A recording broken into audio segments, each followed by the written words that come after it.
Welcome, Skyliners, to another great episode of Vash Sky ParkCast. My name is, Vash Sky. I think that's pretty obvious right there. And I am here to take you through the world of theme parks and what's actually going on.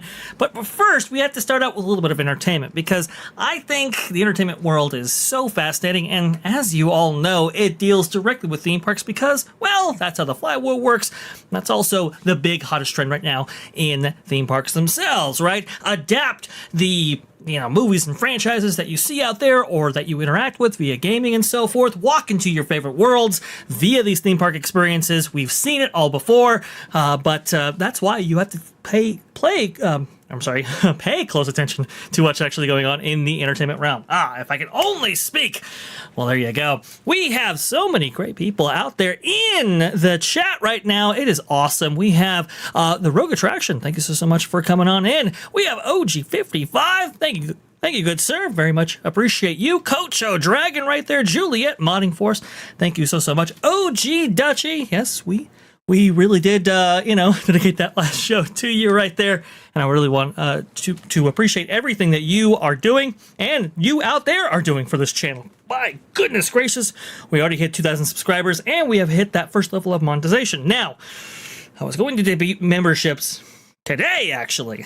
We're going to hold off on that because, well, we're still waiting for the approval process to actually take place. But that's okay, folks. I think we'll get that monetization, activated just fine right there. And that way we can go ahead and debut memberships for you. I think it's going to be really, really cool. And hey, if you want to go ahead and support us, you absolutely can. That's going to be great to see when that actually debuts. Oh, goodness gracious, I have so many great ideas. I can't wait to share with all of you out there. Good stuff. I want to go ahead and, like I said, talk about entertainment real fast and just, I don't know, shed some love on what I had just seen yesterday, which was Project Hail Mary.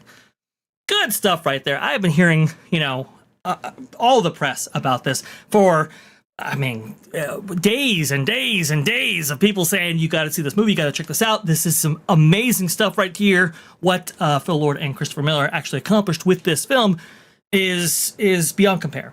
You got to check it out. You got to see it.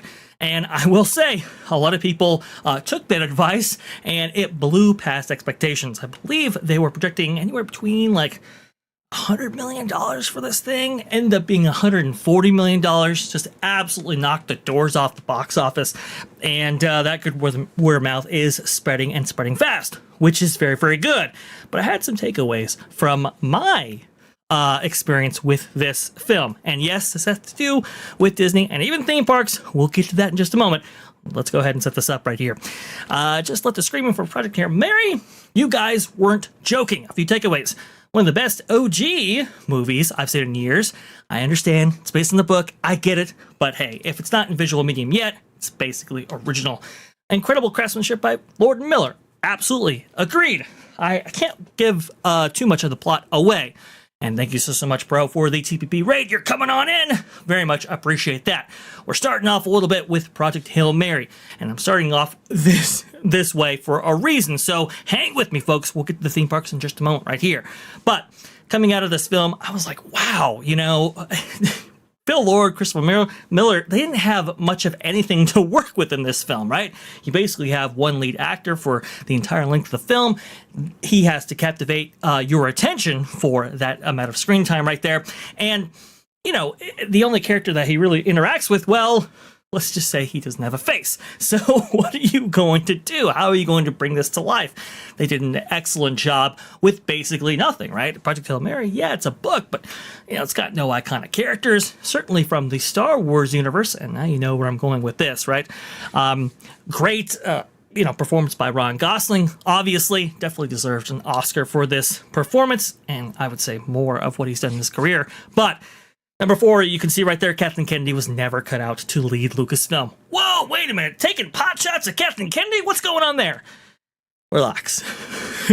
There's a reason I am bringing her up. You'll remember that the Christopher, Phil Lord and Christopher Miller film, that being Solo, was actually very early on in the process of running Star Wars. And you'll remember, if you know your history, that they got about, 85% of the way complete, weeks left in the shooting schedule until Kathleen Kennedy pulled the plug on that specific version right there. And what we got was Ron Miller stepping into those directorial shoes and trying to make, what he could out of the footage that had already been assembled, while also shooting more principal photography. And we know the result that happened. It was the first Star Wars film to actually lose money at the box office in a big way. And it was the first real black eye for the Walt Disney Company. Now, I understand Last Jedi came out before that. That's very, very true. And people may have reacted in that way when it came to Solo. I get it. But, Last Jedi was still financially successful. Solo was not. And everybody kept wondering, wow, what would have happened if, Phil Lord or Christopher Miller had been able to finish that project, what we could have gotten. And, well, I suppose we'll never know. To detail, by the way, how bad this decision was, I found something incredible in my research right here. You're going to love this. So we got to go over to Rolling Stone, actually, the 50 worst decisions in movie history. And you can see right there, Cats. I can tell you right now, folks, that was a really, really bad decision. But in the top 10 of worst decisions in cinema history, right here at number 6, Phil Lord and Christopher Miller getting fired from Solo midway through production. That's how bad that decision was. And I always felt it was bad. But after seeing what I saw with Project Hail Mary, it just rang so true. In that moment, I was like, wow, they did so much with almost nothing. What if they were granted access to the Star Wars universe and these iconic characters and, all that pre-established fandom, but also, too, maybe taking it into a direction that maybe people didn't actually expect. And that's from what we've heard Christopher Miller and Phil Lord wanted to do when it came to Solo. Unfortunately, we will never get to see that, in the light of day, I suppose.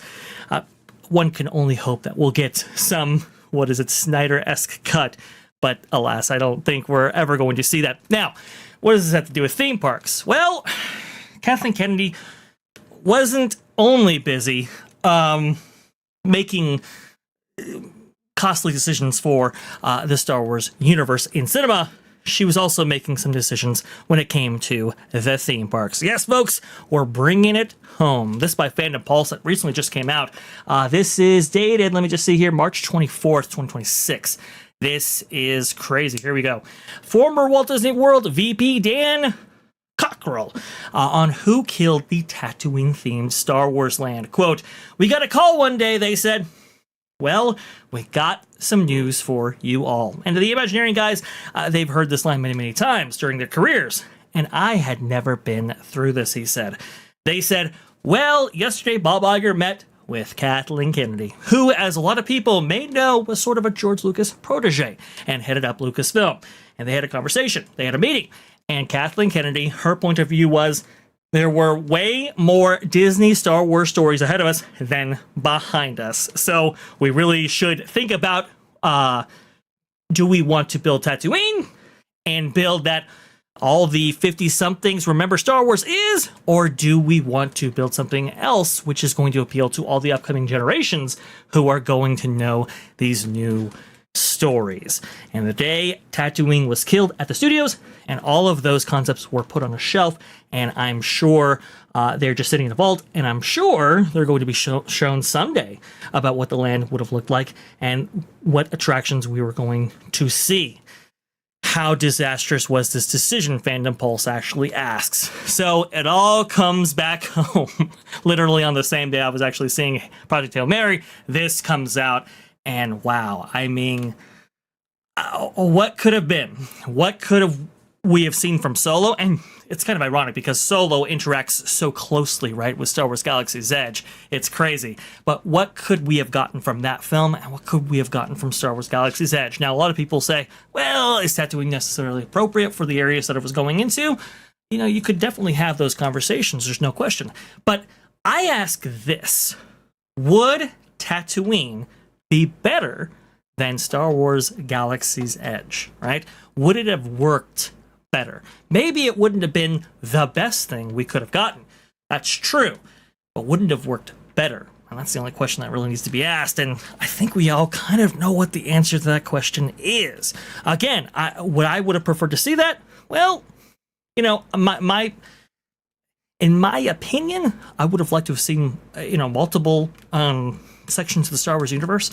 But you could definitely see where the beauty might lie in bringing something like Tatooine to life. Let's go ahead and bring on somebody who has been saying this exact thing that Dan Crocker brought up for many, many years, actually, and now being vindicated. Here you go. It is the one, the only Culture Casino. Hello there, Culture. Hey, I feel like I've just seen you. I don't know why, but I just yeah. You know what? Yeah. I'm getting a spot of deja vu, aren't I?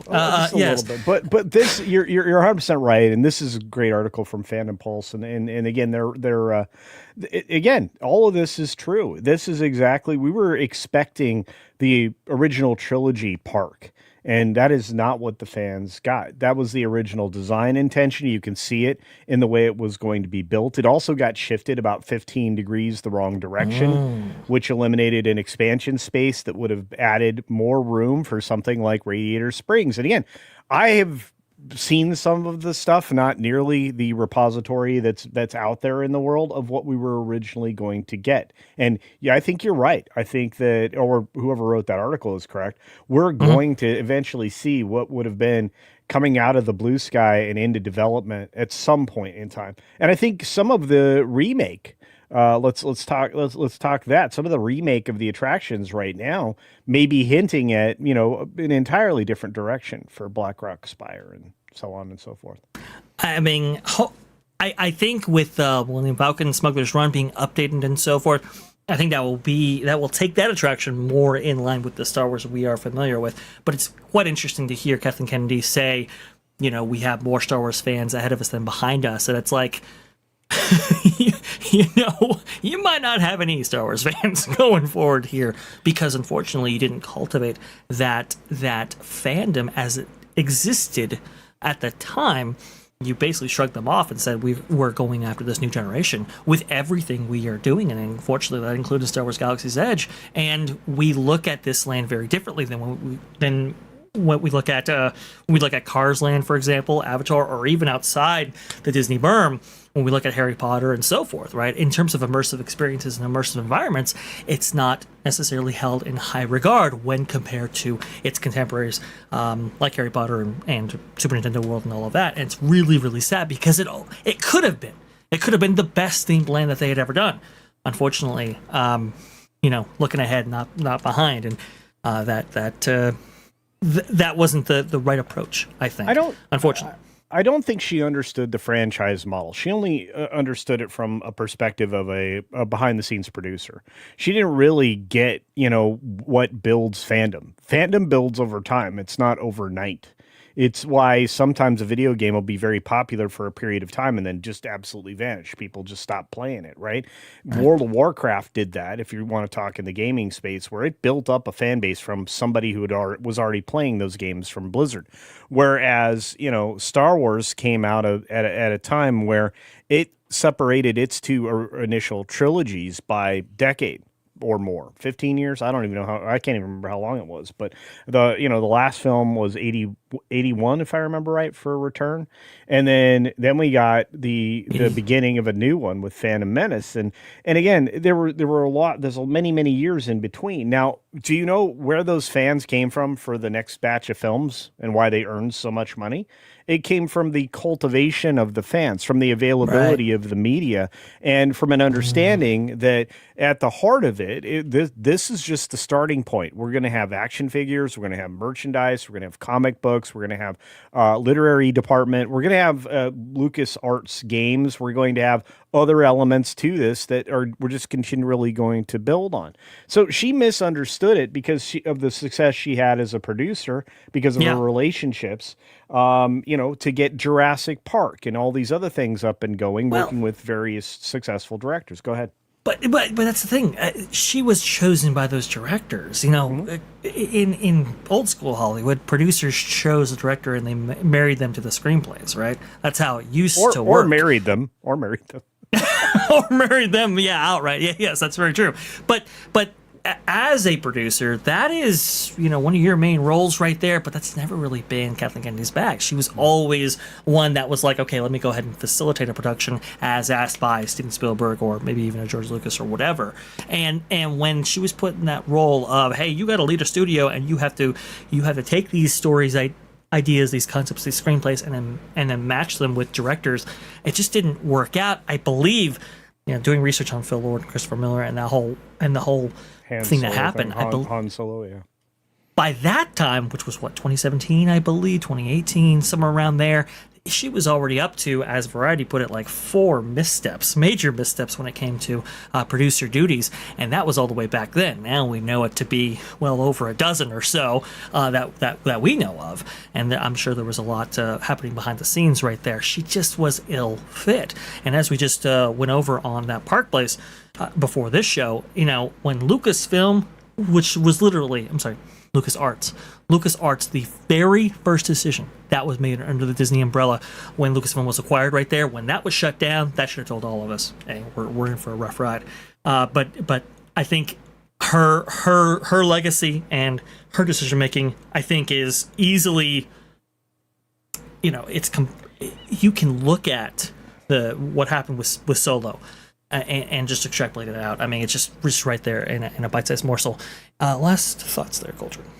Yeah, I think you're right. I think your assessment of getting rid of LucasArts was a disaster. It got rid of opportunities to create new Star Wars from old gaming locations and other franchises. You have to remember, one of the most popular games they came out with early on was Grim Fandango. Wouldn't you love for Manny's story to be told, you know, in a Lucasfilm's film? I would have loved to have seen that. In fact, I'm oftentimes disappointed that they didn't go that direction. And again, the missed opportunities, you know, versus their costs is one of the reasons why she doesn't have the gig anymore. It's not just because she failed on those levels. And as you pointed out, she's fired more directors than she's and you know, more writers than she's successfully been able to produce for Disney. And that is not a stat you want. You know, we can always call out the various trilogies and all the things that, you know, were supposedly greenlit in the background that we're never going to see. And, you know, when it gets to the theme park, she misunderstood the business. And that, again, it lands us squarely where we are today. Yeah. And unfortunately, Star Wars is worse off where we are today, as opposed to where it was picked up. And so unfortunate. Man, I would have loved to have seen, you know, Mark Hamill, Carrie Fisher, and Harrison Ford together again. Unfortunately, we never got that, and a whole heap of missteps have brought us to this point. I'm hoping for this new leadership that Lucasfilm is currently under to what is it? You know, bear more fruit. But we will have to see on that. Now, you brought up gaming Culture. You know where I'm going with this. Ooh. Disney had a rough day yesterday. It's one that I have never seen in my history of covering this company right here, and it is terrible. And again, this is 1 week after Josh Tomorrow actually gets into the chair right here, and he has had a whole slate of headaches to deal with, especially on the linear television front with ABC and The Bachelorette and all that kind of stuff. Well, now it's hitting gaming and later AI.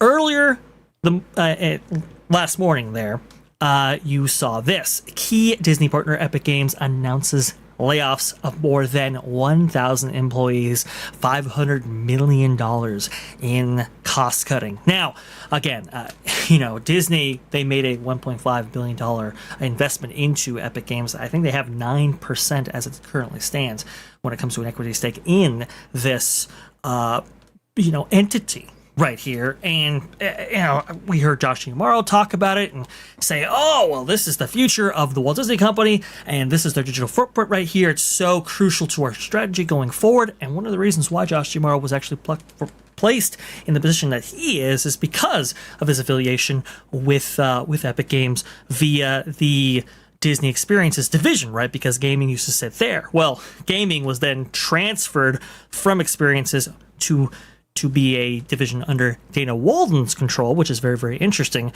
But the hits keep coming. Crazy stuff. Later on, Blog Making here. OpenAI ends Sora. Disney exits $1 billion AI deal. This is absolutely huge news. I mean, if Epic Games wasn't big enough, this really took the cake right here, and it's why Disney stock is unfortunately down as of trading today, because this was supposed to be the future for Disney in this very much emerging space, that being AI, and especially how they are going to be able to bring content to Disney Plus in the long term, or maybe it's the short term, because vertical video, short form video. Anyway, Culture, your thoughts on all this, please. We got into a little bit on that Park Place, but I want to go ahead and illustrate it even deeper here, because it's just, this is big news. It is. This is huge news. Those two pieces of news alone were, devastating. If you're a new CEO and a new, I don't know, creative weirdo from TV, whatever you want to call Dana Walden's invented position. But I just want to say that this was devastating. Both of them are trying to get their feet underneath them. They right. were not exactly dealt the best hand to try to play from. And I felt like, the Sora thing in particular, the fact that they cannot bank on the creator community to, level the playing field and get people back interested in Disney minus and, continue to, farm Hulu and higher quality stuff up from that side. I think that they're stuck trying to recover Disney Plus. I'll say it the right way this time, but I have no love for it. And I think one of the reasons being is, whether or not it's phone friendly, I could care less, but they wanted more people on devices to have a third screen. I'm going to use quotes, third screen experience. And they're not getting it. They're not getting participation on Disney Plus in that way. And they were thinking that this kind of a move, partnering with Sora and partnering with creators in the community, would allow for them to get that. And this is now broken. You can't yield anything from money you were going to invest. And, the payback on this, and I think we talked about this a few moments ago, and we'll do it again probably multiple times throughout today. Unfortunately, it's just, this is a non-ending story. And if you've watched how it affected the company, it hit badly on the markets this morning. They recovered ground, because I want to always be honest about the fact that the early hit this morning has been nearly recovered. They were only down about 0.35% last time I checked, and we're getting closer to close. But as I look at, there it is right there. Yeah, as we get close to that, they bounced back up, but overall, and you're looking at the long term, you're perfect. You look at the long term slide. Well, this is 5 days. Shoot! I thought you were looking at the 5 year. No, oh man. No, we'll go year to date right here. That's year to date right there. No, this is the last 5 days culture. That's the thing. I mean, there have been a slew of hangups within Disney's various divisions ever since Josh D'Amaro took the seat. Right. I will defer to the answer that you give to this question. Can anybody try to put the blame on the new named CEO and whatever Dana Walden's made it position person is? Can you put it on them, or does this still rest on Bob's poor decision making over the course of the last, I'm going to say, since he returned to the Disney company to quote unquote save it from its $212, or $202, I'll be more intellectually honest with everybody, the $202 value that I believe it had, for an extended period of time. Right. No, I mean, I think this has to go into Bob Iger's territory right here, only because he was the one that made the deal, right? He was the one that brokered this. He was the one that basically gave up Disney's IP to a singular AI force in Sora as under OpenAI, gave them license to the characters and so forth, and said, hey, let's go ahead and work this out. Now, apparently, as we are catching up with the story today, money had not changed hands. Right. So, Disney that had previously allocated $1 billion to go somewhere like Sora. Now, that money is returned to them, and right. They can spend it however they want. Okay, fine. But to illustrate how blindsided that they were, I believe Pro actually brought out the fact that Disney was working hand in hand with OpenAI in order to bring these characters to life via this methodology right here up until like the night before the big announcements made right here. Catching up even further, while Bob Iger likely saw a major upside, fans weren't exactly eager to see this the Avengers or Frozen characters filtered through a generative AI tool. Internally, some Disney executives feared that the deal could risk its IP being turned into AI-generated, quote, slop per sources, as opposed to, Disney, live action slop or whatever sequel and offshoot you want to brand right there. Hollywood unions were already pushing back with the WGA warning the partnership would, quote, cede the value of what we create to a tech company. This is for Variety right here. And you shared this article actually in the last show there, Culture. I want to go ahead and give you credit for this one right here. Tell me about all the cookies that you're going to steal from me. Gizmodo right here. Disney says it will find ways to peddle slop elsewhere after pulling out of OpenAI deal. So apparently Disney has come out and said, yeah, we are working with OpenAI in order to bring our characters to life in some other, medium or modality right here. But you have this on the heels of this, that being the Epic Games, cutting back and so forth. It's just, in terms of Disney's, steps into this, ever increasing digital environment, it just hasn't gone extremely well. Grumm's offering this. I like his take here. This is insane. Epic is laying off 1,000 people. If you don't know who Grumps is, he was a game developer and executive over there at Blizzard Entertainment, right? He was the guy in charge of giving us World of Warcraft. Worked on World of Warcraft. I believe he worked on the original Warcraft franchise, StarCraft. Fortnite has cratered in users, and Epic is unprofitable as a whole. Quote, the downturn in Fortnite engagement that started in 2025 means that we're spending significantly more than we are making. That was the head of Epic Games saying that in his comments relating to all of this. They are cutting $500 million in expenses too, which is a huge amount. Slow game growth, weaker spending, read microtransactions, tougher costs, read higher wages and service costs, console selling less games, competing for time with other apps. Layoffs are not related to AI, they say. They will double down on Fortnite content as their strategy, along with the accelerating dev tools towards Unreal Engine 6, I believe.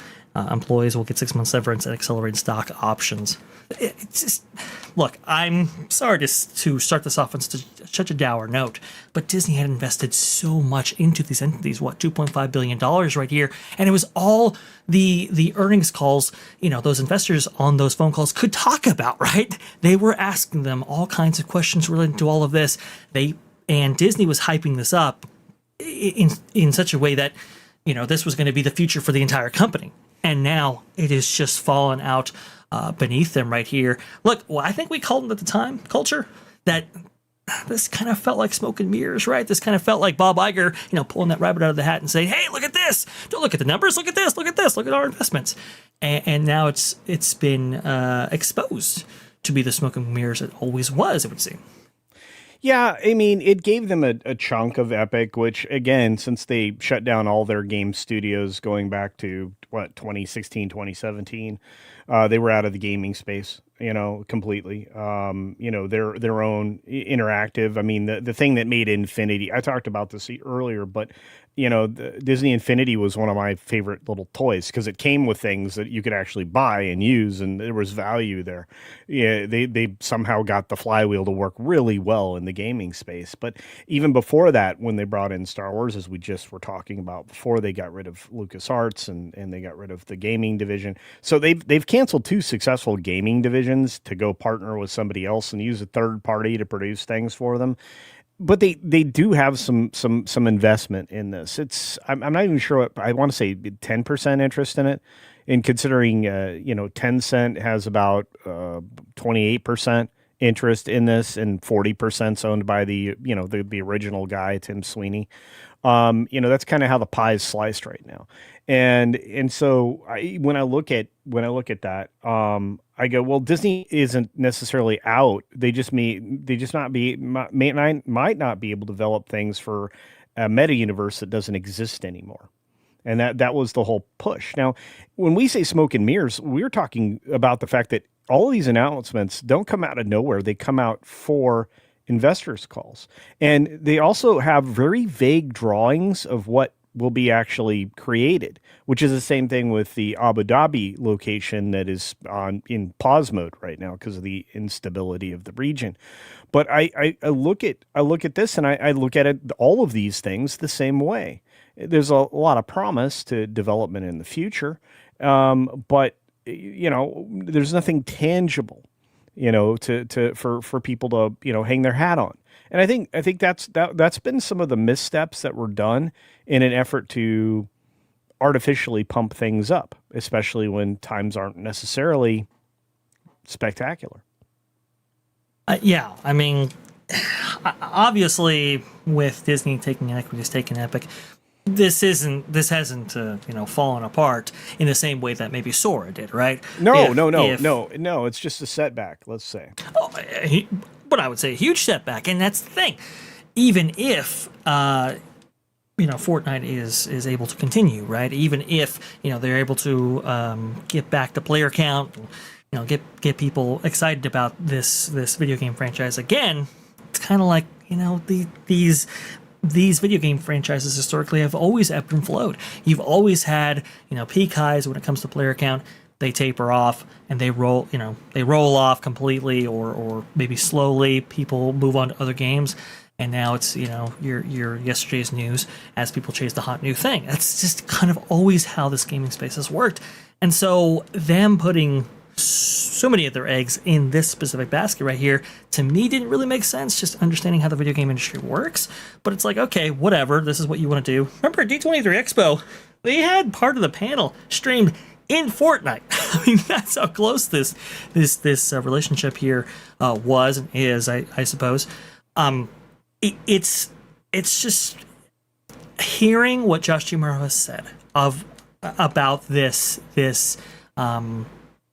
grouping of corporations, that being Epic Games and Disney. You would have thought that this was going to be the next big thing, and unfortunately, I don't think that was really ever the case, and it has been exposed to the world to see, along with the struggles that they have now had to contend with OpenAI. Oh, it's just crazy. And on the OpenAI thing, and this is the last point I'll make about it, and then we will move on to theme parks. I promise, guys. I do apologize. It's just there's been so much going on right here. This is all happening. In this kind of backdrop of the AI issues, right? Some people say it's a bubble or whatever. For various reasons, you have a lot of money changing hands amongst corporations, right? These guys are borrowing from one entity in order to give to another, and all of that. And we've seen hardware prices go absolutely crazy. I mean, look, maybe I'll bring it out later on the show, but I have a 5090 in the box that I bought for $2,000, and now it's worth well over $5,000. It is absolutely crazy. And culture, that was only a couple months ago. It is wild what is happening in the hardware space, that's for sure. But I want to go ahead and bring this up right here, and why maybe OpenAI made the decisions that it did. You see this $100 billion deal right here that Jensen Huang of NVIDIA, showcased, right? It's like, oh, we're going to go ahead and invest big league in OpenAI. And then we heard the complaints from Jensen, right? And how he was criticizing Sam and saying, hey, you're going through way too much capital right there. He had some issues with that. And then later on, it's like, well, we promised $100 billion, but never all at once, you see. And now, the stock got a little rocky there. But OpenAI has gone through such significant amounts of cash. I do believe Let me see right here. Yes, OpenAI might torch $14 billion in 2026, hitting bankruptcy perhaps next year. That got a whole bunch of people concerned. And now it's like, hey, where's the profit from all of this? This is why Sora had to go. Because I believe there was an article, I believe Reuters had it, where they were saying that the costs of running a system like this were way more expensive than they had previously thought. Anything to end this culture and what we can expect from the AI front? Well, I think the worst move that ever happened and what got this guy fired the first time, because Sam Altman, this guy, that's his name, right? Altman, he got fired before and brought back because he wanted to take the company and turn it in from a nonprofit into a for-profit venture, therefore irritating one of the initial investors who dumped a ton of money into it, that being Elon Musk. You actually just bumped heads with Elon Musk, and the support for this kind of headed downhill after that. And look, I mean, the biggest competitor to OpenAI would honestly have to be Grok and what they offer there over at the X location with XAI, which is again all Elon Musk. So you created a competitor instead of, partnering with them. And I think that was one of the worst missteps ever. Bringing him back to operate this as a for-profit venture, also a problem. As a nonprofit, people can invest in it and have a little bit of a tax shelter that they can feel good about. And making it free for everybody and keeping it within some organized guardrails wasn't a bad idea to begin with. But then they wanted to be more politically active and they wanted to have a little bit more control. That significantly shifted what was happening in that space. And so I would say that investment in the technology isn't a bad idea. I think that, for a lot of the world, we're starting to realize just how much AI there is out in the world making some decisions in the background. But at the same time, this maybe was always going to be ill-fated because of, just like the Disney company itself, the OpenAI is poorly structured and has not the right people in the positions of authority to guide this the right direction. And I think that's a shame. A lot of the people who started early on with this are gone, and that's bad. Yeah. I do fully agree right there. Julianne's got your links over there in the chat. Thank you so much. Sorry, Juliet. Yeah. if I wasn't enunciated that properly right there, thank you so much for that. And, always support our panelists when they're on screen. By the way, we've had an update on one of our former panelists. Actually, I say former, but definitely a lovely gal, friend of the show, and she was on yesterday to make her debut on Vash Sky ParkCast. That being Jess out there, Jess Hart's Theme Parks. Well, we want to go ahead and show her some love because she unfortunately had an update in which she had a biopsy and came back malignant, which is no good. So please, if you are able, go ahead and send her some love over there on X. If you have an X account, I think that would make her day. And she was so great making her debut last week that, we want to go ahead and make sure she is supported in any way we possibly can right there. I'll go ahead and leave her X in the chat right there. That way you can go ahead and reach out for yourself. There you go. I have her X handle right there. Show her some love. She absolutely deserves it. Definitely needs it. And we are praying for her. That is absolutely for sure. I'm going to go ahead and check in her actually after this show right here to make sure she's okay. But thank you all. You all out there are great. You're fantastic. You're awesome. And I do appreciate you, supporting all of our panelists in any way you can. On to a bit of happier news right here, especially when it comes to the news cycle for Disney. Disney did have, a unbelievable successful day when it came to Bluey's best day ever over there at Disneyland. This is absolutely incredible. Let me go ahead and hold back on this question just real fast, MJ, and then we'll get back to it shortly. I just want to go ahead and go through this with culture right here. I know his time might be just a little bit limited. Yeah, we got the train. We got to go ahead and board it all the way over to Mickey's Toontown Depot. Get off there at the Fantasyland Theater. You know what I'm talking about with their culture. Yeah. Here you go. From Daps Magic, Bluey fans swarm to Disneyland for Bluey's best day ever this March 22nd, 2026. This was crazy, guys. Yeah. You didn't see the response? It's wild. It's wild. This is not a small space. This used to be Videopolis back in the late 80s, early 90s. And that was a party. Believe me, I know I was there when I was a younger person. And like I said, this is one of the cool places that brought in a different crowd than Disneyland specifically used to pull in the evenings. And so it was built to have these bigger shows and have better sound and better components and everything else. But it did not contain this. This, I think, foreshadows, and, correct me if I'm wrong, what we're going to likely see in Animal Kingdom when they get the singular silliness that they're going to get there, and just how wild the train wait's going to be. I want to go ahead and bring on MJ here from the back for this particular segment right here, because she can speak as well as Zoo Culture with a lot of expertise when it comes to Conservation Station and what we can actually expect out there at the back end of that theme park over there. Animal Kingdom at Walt Disney World. Here you go. Magically MJ making her debut today. Hello there, MJ. Thank you so much for coming on. Great day to be on with you guys, talking about Bluey here. Woo! Bluey indeed. Here you go. Let me go ahead and get back to the article right here. Sorry about that, guys. March 22nd, 2026 was the first day for Bluey's best day ever. It was also the first day in a very long time that fans could be waiting in a line that stretched through the park to experience something offered at the Fantasyland Theater. From before the park opened, fans could be seen wearing Bluey merchandise on the streets around the Disneyland Resort, in the parking structure, on the trams, and ultimately inside Disneyland itself. Shortly after the opening of Disneyland at 8 a.m., fans could be seen lining up for the Fantasyland Theater. Within half an hour, the line stretched to the Storybook Land canal boat. That's a long way back there, Culture. You know what I'm talking about right there. That's on the complete other side of that venue.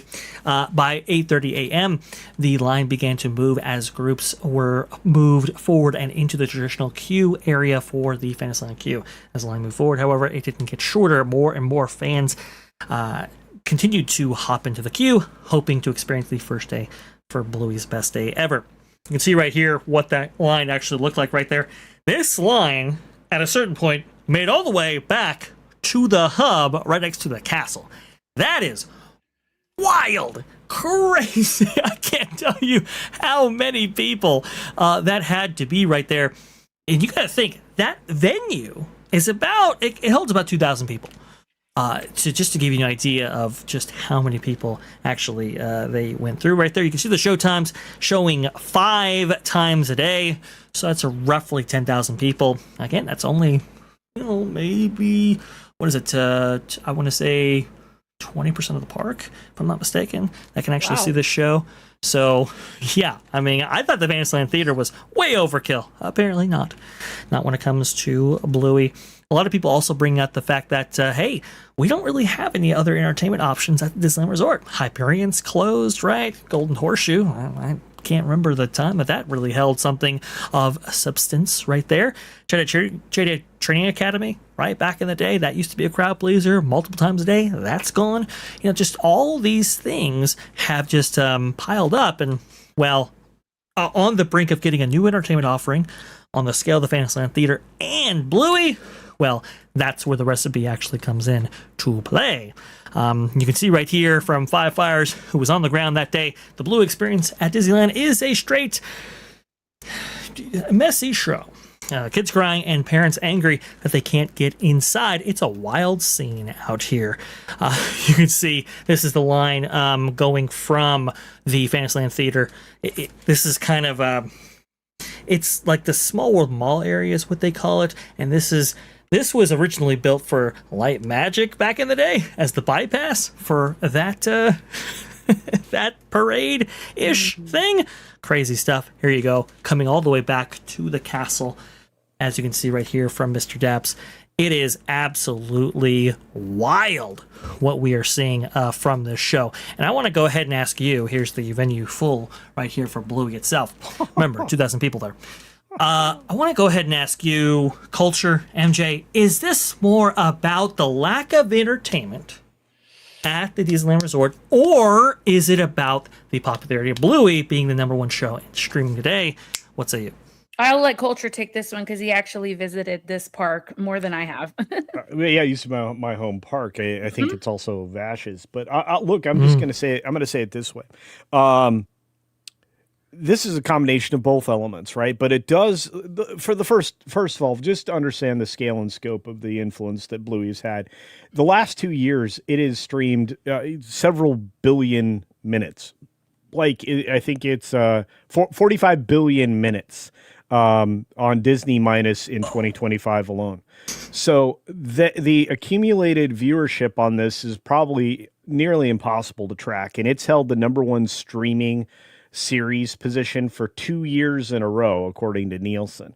And again, because it's on Disney minus, they can actually track it down to the actual view, because that's on by default on Disney Plus's apps and on the set-top box app and anywhere else you get Disney Plus. That is on by default, whether or not you know that your privacy is compromised. Nielsen collects all your viewership data in real time. So we know for a fact that the numbers are correct. We also know that popularity, especially with the demographic they're aimed at, fully saturates the market in the ages 2 to 11 group. This is a big thing, but at the same time, they've killed so much entertainment like Streetmosphere and other stuff that existed throughout the parks and shows that we no longer have anymore.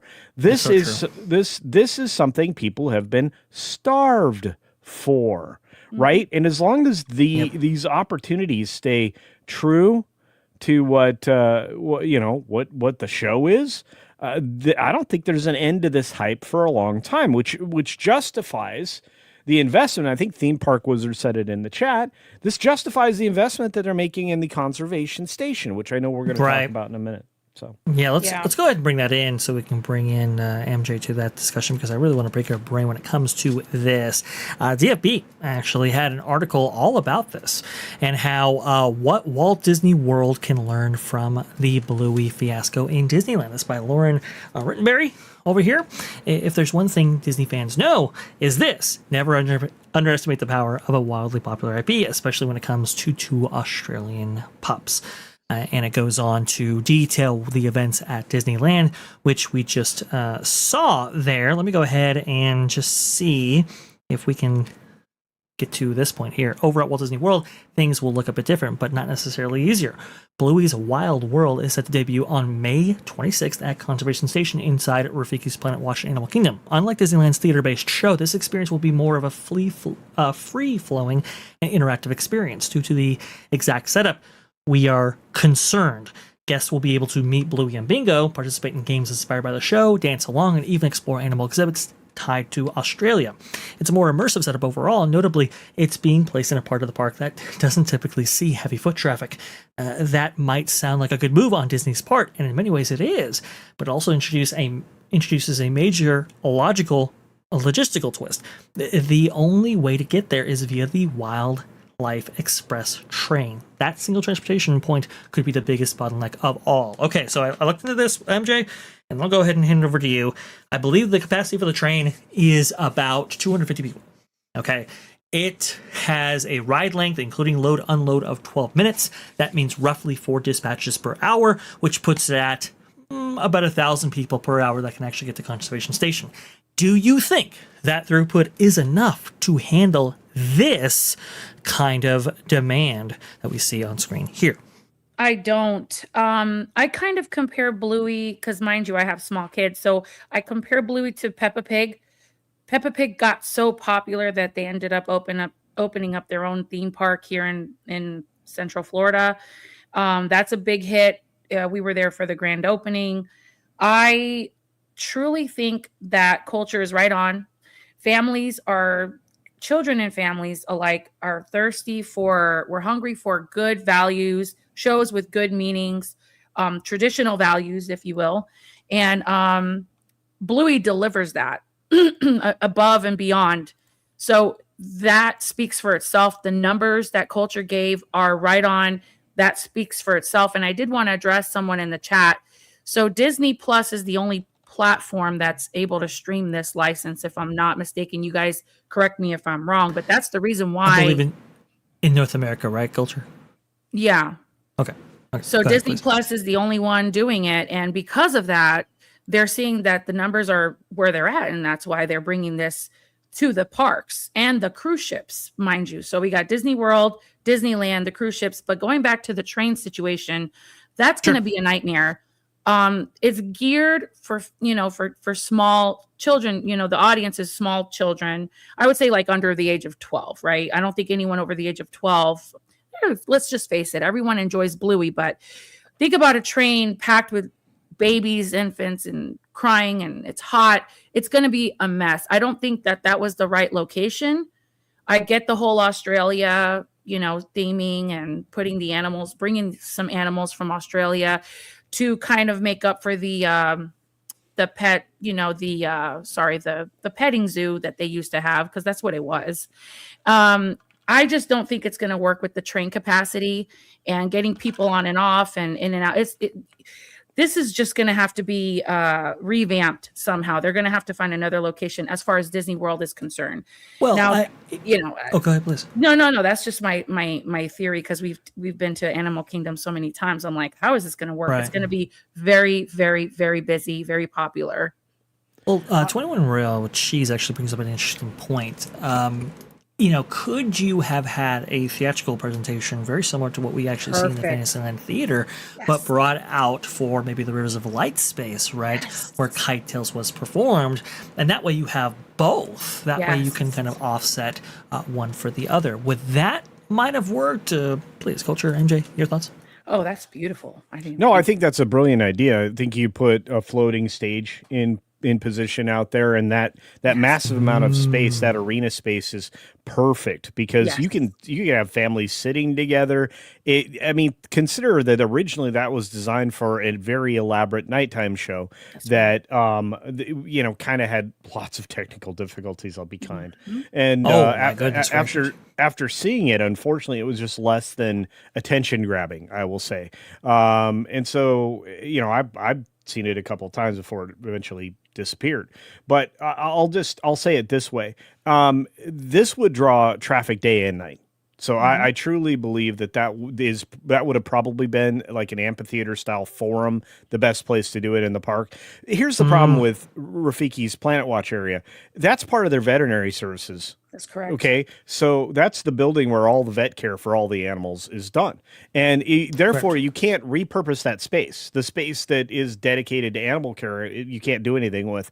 The redevelopment of just the stuff that's the inside stuff, which would be air-conditioned and more comfortable. I don't think that's where you're going to gather all these people. I think it's in that open space area where you're landing 250 guests 4 times an hour, as you pointed out. So that's 1,000 people, at maximum or full capacity every 12 minutes.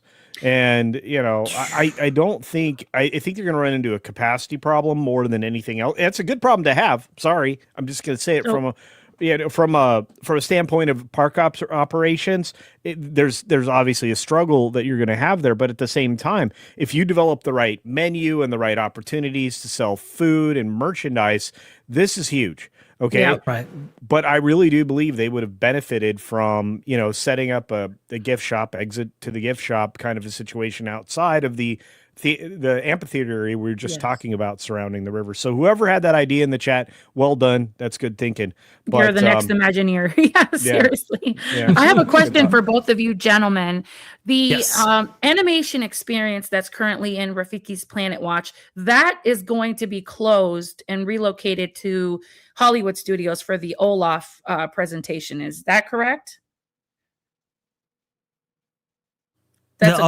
Yes, the Olaf presentation.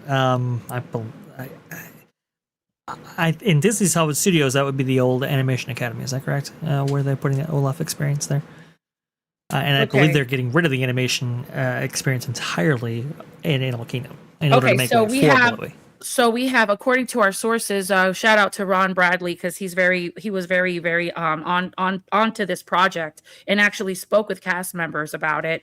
So we're gonna have the vet station and it's more like a hospital to care for the animals. And then inside, what are they gonna do inside? Is that where the meet and greet is gonna take place? Like, I'm just wondering, like Culture said, with all the themed food and the merchandise, I mean, this thing is going to blow up. And I don't think this is such a big enough area for all that's going to happen. Yeah.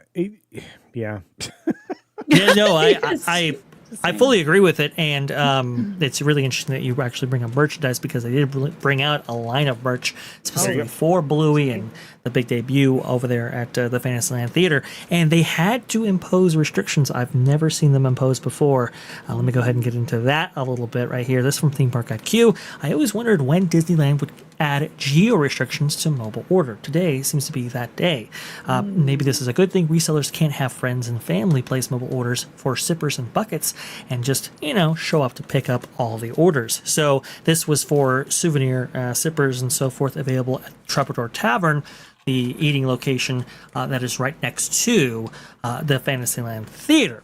So, I think a lot of people were intending, okay, let me go ahead and get my friends and family from all over the world, make orders on my behalf. I pick them up, and as a reseller, I have all the inventory. Apparently, they did add geo restrictions just to handle the merchandise demand for this Bluey experience right here.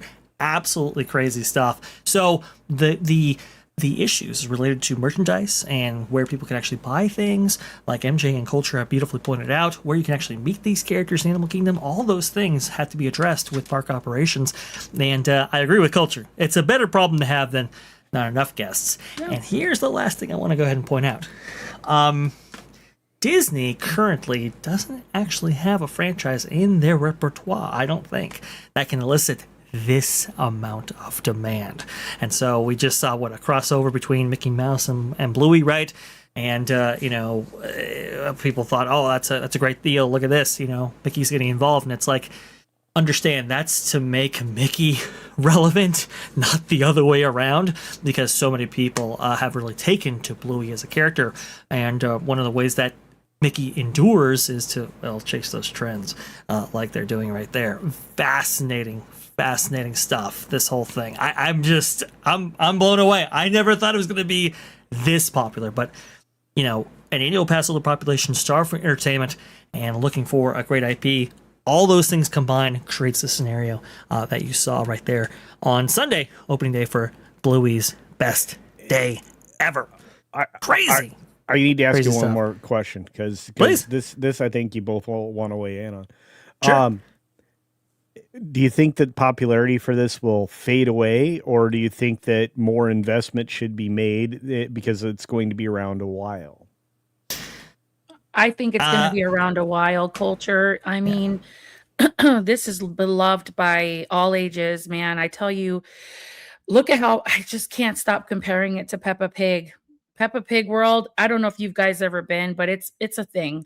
It's a whole. It the way that they did the theme park and the food and their little rides, and it's just such a beautiful thing that maybe in the future, in the near future, they could possibly have a nice space similar to Peppa Pig World, but Bluey, and that will not fade for. I say that I see this going for maybe another 15, 20 years, easy. Okay, second question before you answer, Vash. Sure.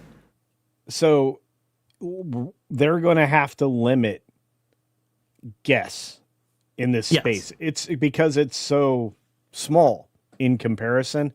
This is not the area we're talking about is maybe as large as the Fantasyland Theater, the actual floor space available. Or maybe it's a little larger. I don't know. MJ, what do you think? Do you think you could fit 2,000 people comfortably in an area that like the conservation station? I don't know. I don't think so. I'm even wondering, like, we're in trouble. I'm wondering if they should have BBQ. put this in the, when they got rid of McQueen over at Hollywood Studios, that whole back area. If they weren't going to do anything with that and make it a Muppets courtyard, which that's what they should have done. They should have relocated the Muppets to that area when they took out Lightning. Instead of that stupid villain show, which the only thing I like from it is the cup that I got. It's over there in the kitchen. It's beautiful.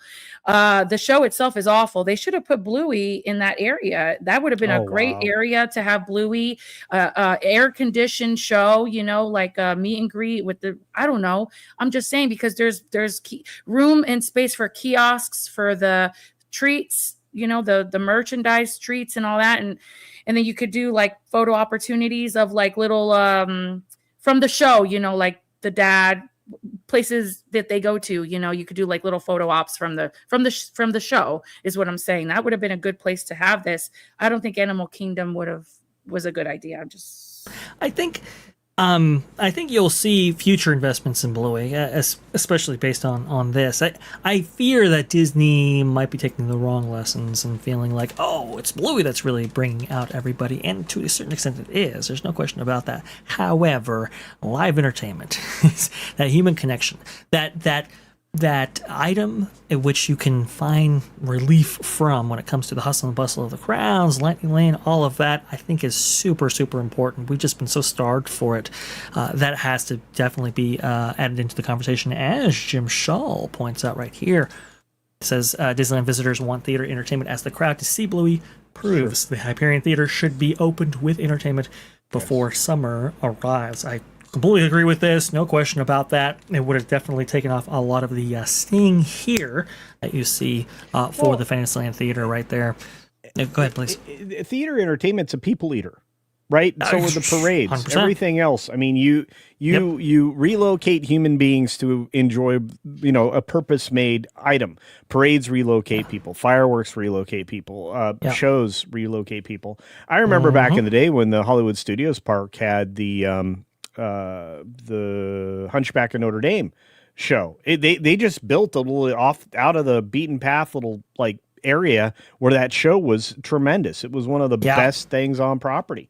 And so as I continue to go through the history of this, I think they learned a bad lesson because of their investment in the meet and greet area in Fantasyland, the new Fantasyland specifically, by removing an attraction, replacing an old book report ride that Walt basically inspired and designed, let's just say, which again is unique.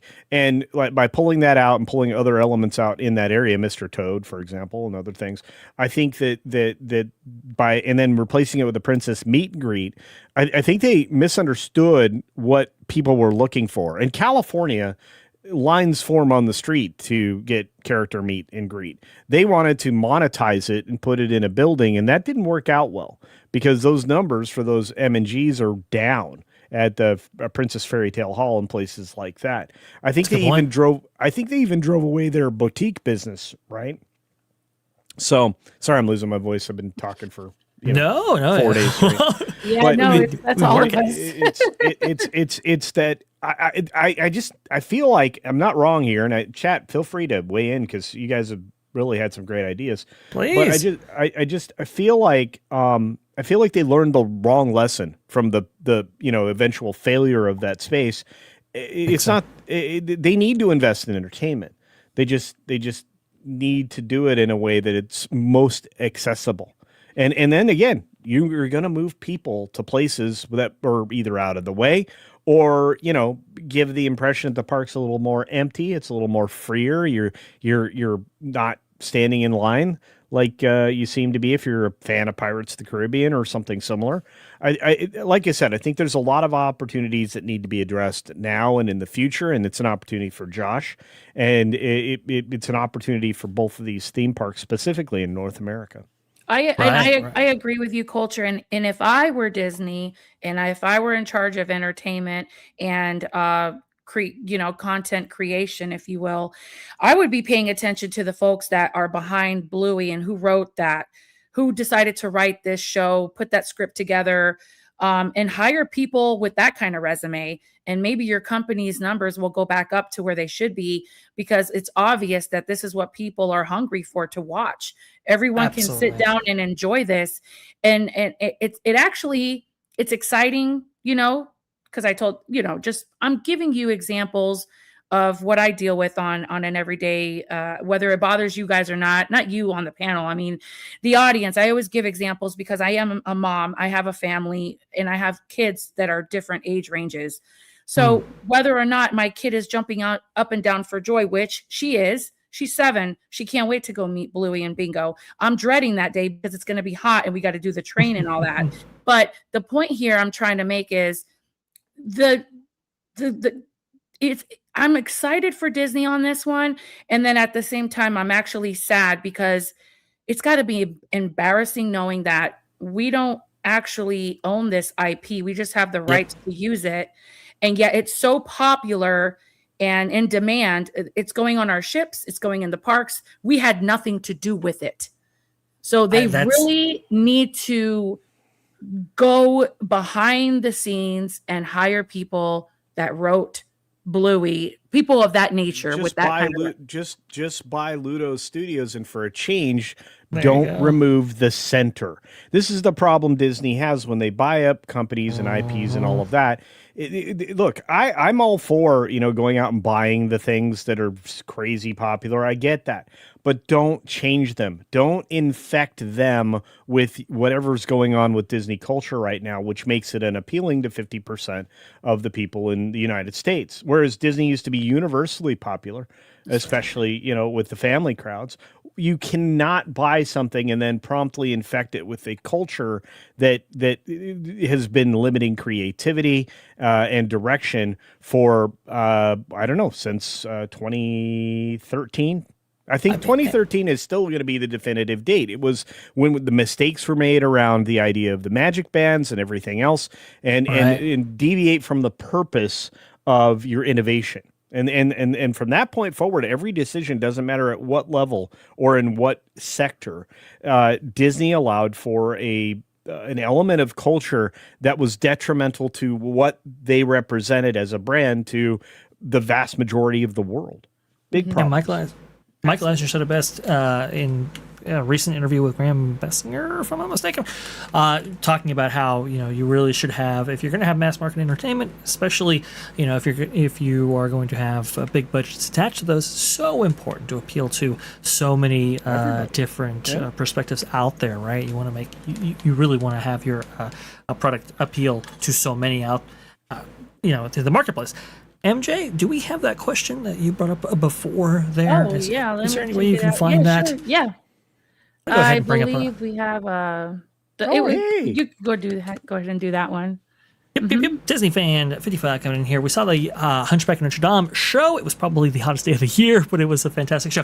Yes, no canopy over that show. You're just out there. It was miserable in July. I'm just gonna say, but good. But it was good though. Beginning to end, it was the best show on property for its run period. It was incredible, and that's saying a lot because there was a lot of like entertainment shoved off in corners in the Studios Park that that I think a lot of people missed out on. The Animation Academy building, that was phenomenal at the time, and you got to see people hand drawing animation, doing all the other things there. It was you got to meet the legitimate people who things. I think that was probably the first time I met Don Ducky Williams. I have his signature on one of his throwaway pieces of art. We had long conversations multiple times, and I was fortunate enough to be on a cruise ship with him, and the man was a living dictionary or not dictionary,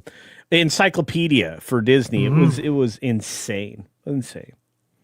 It was absolutely wild to see that era in which we weren't getting that much theme park investment just in general, but we got some great entertainment offerings right there. Definitely the Hunchback of Notre Dame show was one of them. And in this space is where you saw stuff like Beauty and the Beast and Amazement, and those were extremely popular. A lot of people wanted to go out to those shows, and they had like hour lines for some of them.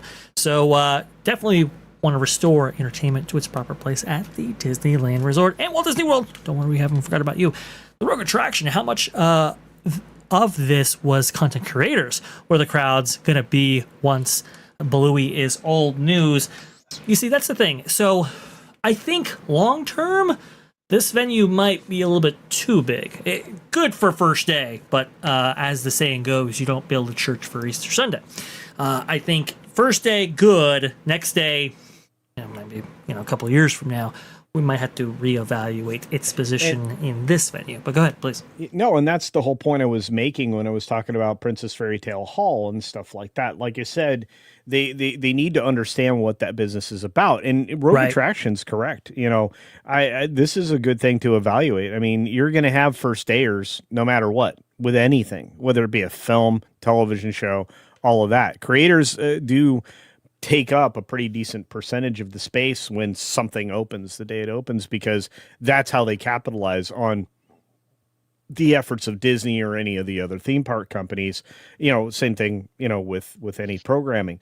So my answer to this question is you're not going to lose faith in this. If you take a look at all the young people that are stacked up here at the stage, I don't think this enthusiasm dissipates. I think once more of it gets out in the world and people realize, oh my goodness, this is an option, then it gets worse. That's the problem. They have a capacity issue in both places. This only holds 2,000 people, and you saw the line, and you can only service so many shows a day. Your performers are going to be exhausted fast. This is going to happen. This is going to happen in, especially the time of year that this is happening. This is opening. In Florida, I was looking at those the character costumes, and my brain is going, "What?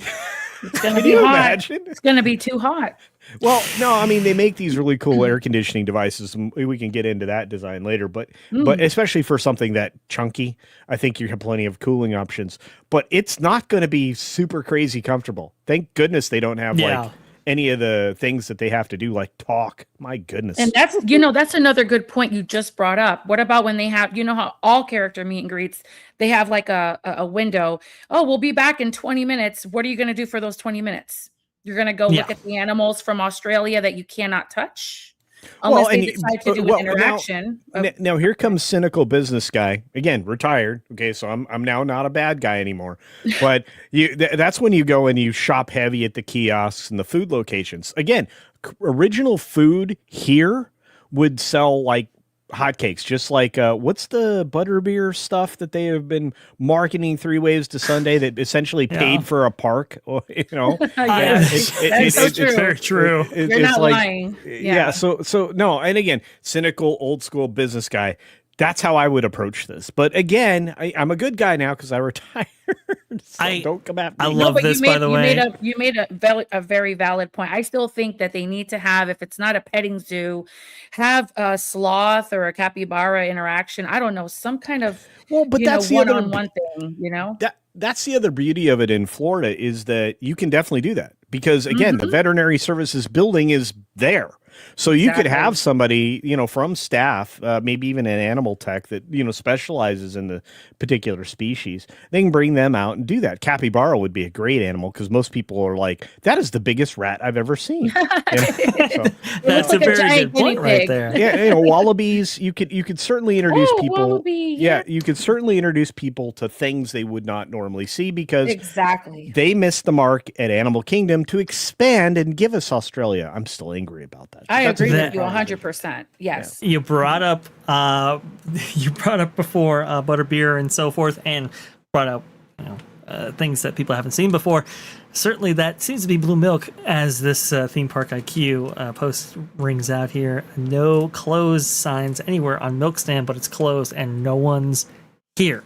And guess what? It wasn't missed at all, because I never heard about this actually happening. This 16 hours ago is when this was posted. You know what, Vash? Funny. Vash, you're going to kill me, but I got to do it. Culture, if you had to make a blue milk, what would the recipe be? For heaven's sake. Interesting. Let's do it. I'm sorry, Vash. You can kill me go later. ahead, please. I think I'd have to work on it, and this is not the best place for me to do that, to kind of plan it out. I'll think about it, and we'll have this conversation again, because I think that's worth a discussion. Because if you were going to make something healthy that would service as a blue milk, and kind of be like creamy, unlike what they were serving up as blue milk or green milk or whatever else, I think you could accomplish it without artificial flavors or any of those other things. I think blueberry would be a massive contributing factor. Yes. If you mix that property with something of a creamy consistency, you would get that blue color. You could definitely get where you needed to go. But it would be a cold drink, and it would be an honorable reference to butterbeer. And I think that again, they needed a butterbeer. They decided blue and green milk was going to be it, but it didn't work out. Just like the cocktails at the bar don't quite service well as cocktails. And look, they got some of the very best mixologists to work on those cocktail designs. But as somebody who's sampled the majority of the drinks there, I just, it's not something, none of them I truly enjoy. I didn't go back to get them. I did have to get a Yub Nub mug, which I think I've shown before, but it's the heaviest ceramic object that I have. Something about those mugs, you just got to take it home. Yeah. But for heaven's sake, the Star Wars fans deserve a really cool blue milk that's consumable. That's consumable. Just if Harry Potter fans have butterbeer, I mean, you guys need blue milk. You know what I love about this show specifically, Vash, and this is just because of your personality and your ability to draw people together, is the number of creators in the chat right now is insane.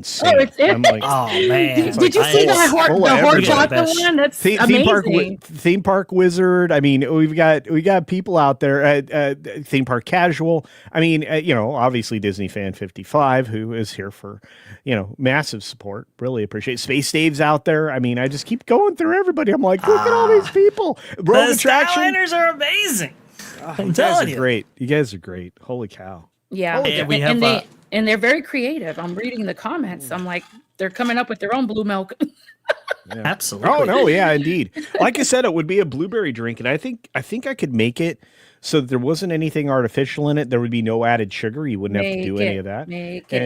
I think I'll put some effort into that, because, like I said, one of the things I'm going to try to do is get people into healthy habits. That's what garden place isn't. Living with the land, featuring Culture Casino with blue milk is coming your way. I might annoy you all, but anyway, I'm not going to self-promote anymore. You guys do plenty of it for me. So. But I do appreciate you. Everybody out there, you guys are phenomenal. Thank you. And for those of you who've already hit the like button, thank you for that. Thank you. Hey, look, you feel free to promote all you want. That gardening place is going to be a huge channel right there, I am sure. King Cyclonus coming in on this channel, asking a question right here. Do you think Dana might take over and become CEO? In my opinion, she will not. I think she is in a very prime position to do just that. Because, if you can highlight maybe Josh Gimardo's faults, right? Or, if creatively, which you have creative reins, you stall out, who gets the blame for that? Does Dana get the blame for that? Or does Josh get the blame for that? She should, because, look, say what you will about her. She serves the purpose, especially in television production. Sure. That's her roots. Okay, I'm going to say the word wrong according to Pro. That's fine. That's her roots. That's where she came from. But the problem is, she was not a creative. Yeah. She's the green light, red light person. That she is the person that guides the producers and the studios in directions. That's the limit of her creative ability. And while she may be good at that, especially with Hulu and the Fox assets and everything else, I would still present the idea that she's not there into a newly named position for any other reason than to be an also ran, so that there wasn't a political backlash to putting Josh in the position that he's in. Because, and I'll say it officially, this is, and please don't get on my case about that. That's just the way the Disney company operates. You pass through parks and experiences on your way to promotion. Okay, that's it. Unless you're handed the mantle at because of the board shift, which happened under Roy, right? That's how Eisner ended up there.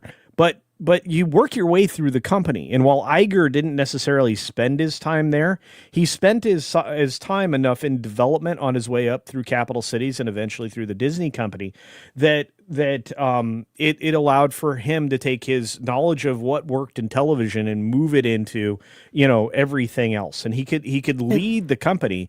But during that time, there developed a series of people that went through Parks and Experiences that went on to, if they didn't get promoted through Disney, went on to other entertainment companies to do rather well. So again, it's helpful to understand what the path normally is and why Chapek ended up, moving that same path and everything else. I just don't think there was going to be time in which Dana could have passed through Parks and Experiences because she wouldn't have been able to sell herself as a creative in that way. And and again, at the center of the Disney company is not its IPs. The IPs are the starting point. We talked about the flywheel before, but it's the theme parks. It's what sells the IPs long-term, generationally. That is why Disney's where it's at and continues to be a dominating Hollywood studio. And again, they develop their IPs there, but they exploit the IPs in the parks. This is the bigger, broader part of the conversation nobody's willing to have. Well, and to your point about Bob Iger, he was associated with the parks for a little bit there. He was laying down stakes for Shanghai back when he was, Michael Eisner's right-hand man. In fact, he got the ball rolling not just on Hong Kong, but for the eventuality that they have a presence in mainland China. So it's not like he was outside of the park sector completely. Very interesting stuff. I think it's a very astute observation how people work their ways through the company, but most especially the parks, or now as it's called, the experiences division. Speaking of experiences, I want to go ahead and bring up this topic real quick right here. This forwarded by Jim Shull. We just highlighted him in that previous segment right there. Jim Shull, obviously being a retired Imagineer, but had worked with many theme park proprietors, including Universal and so forth. He had this to say about Avatar possibly being replaced by Zootopia for Disney California Adventure. I thought this was a very interesting take by him. Let's see what he says. This on posts on X, DCA has announced Avatar, but Zootopia would be a better fit. No, this and the following images are a speculative look into what is possible for the future. He actually goes further and says, expect an announcement that Avatar at DCA will be replaced by Zootopia. Quick and easy for Diamaro to make a statement, and Zootopia fits better at DCA. The land attracts 1 in 4 guests to Shanghai Disneyland. More at his YouTube channel, which you absolutely should subscribe to. Zootopia replacing Avatar at DCA makes design sense looking at what's there currently. Earlier to visually link this to a land where animals live in a city, and he once again promotes his YouTube channel. Yeah, takes less work and less money. Again, he's brilliant. He's a brilliant man. What do you think? I think this is feasible and a better placement if they ever do build the third gate. And I'm going to say like 3 ways to Sunday, because right now they're just invested in infrastructure. I'm going to say this would be the direction you would go. It's not going to take as many changes, and it'll be easy to identify if this experiment fails sooner, because again, they can identify whether Zootopia works because of the culture in China or Zootopia works in SoCal. Because these are different audiences with different tastes.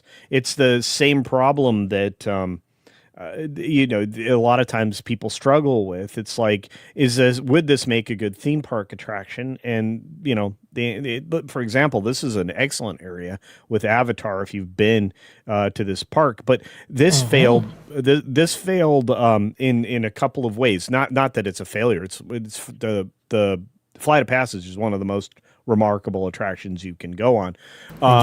But it really did need that third attraction, and the boat ride was less than disappointing.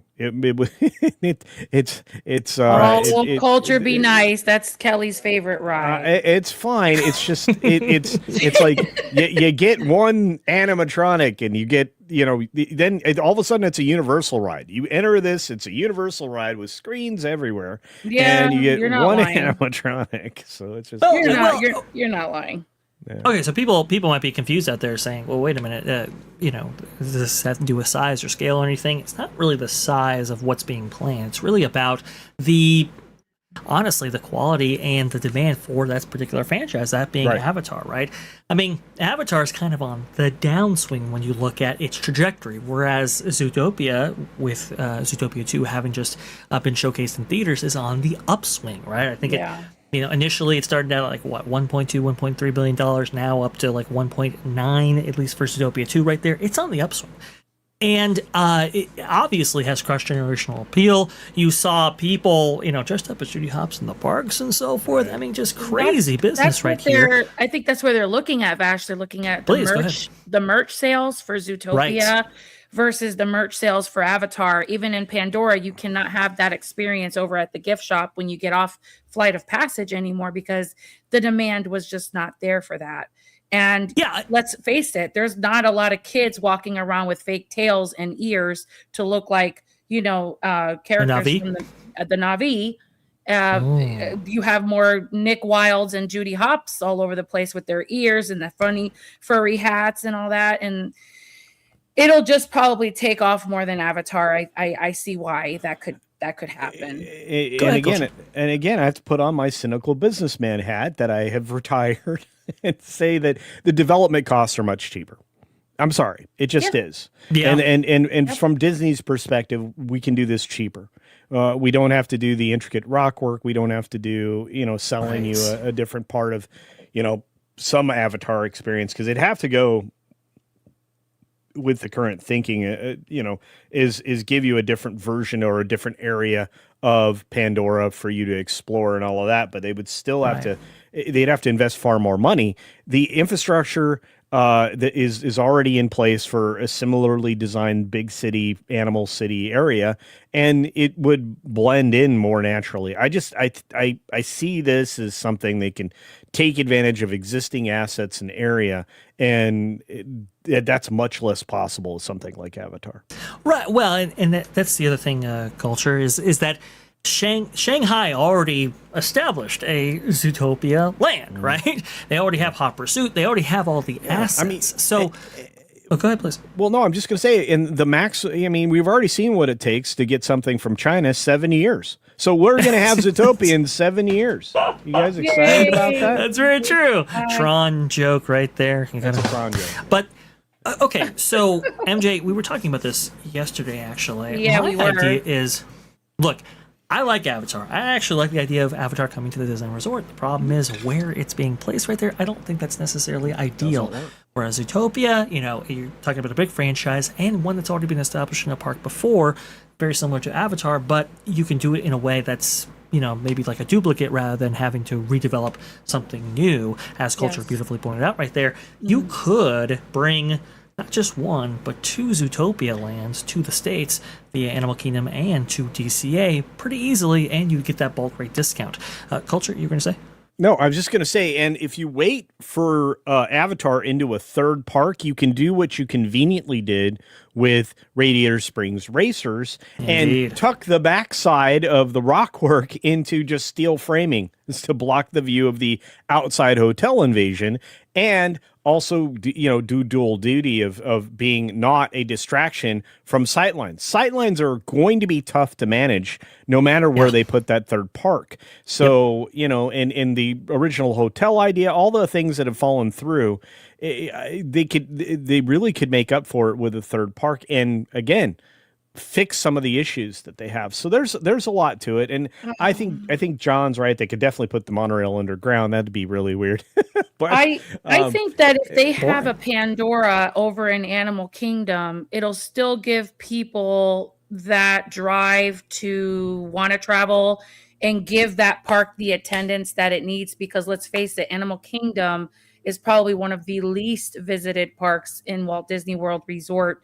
So if we have a Zootopia type land at Disney California, and it'll give people an opportunity to not have to travel too far to be immersed in that land if they love the movie so much, because there is the one in Shanghai, but I think it's really cool. Zootopia California, we have the Pandora here. I just think that there should just be one location for Avatar. I don't think 2 locations is necessary for Avatar. But I'm curious if you guys happen to know, isn't the Zootopia land in Shanghai really small, like an intimate area, like really like very condensed? It's not large.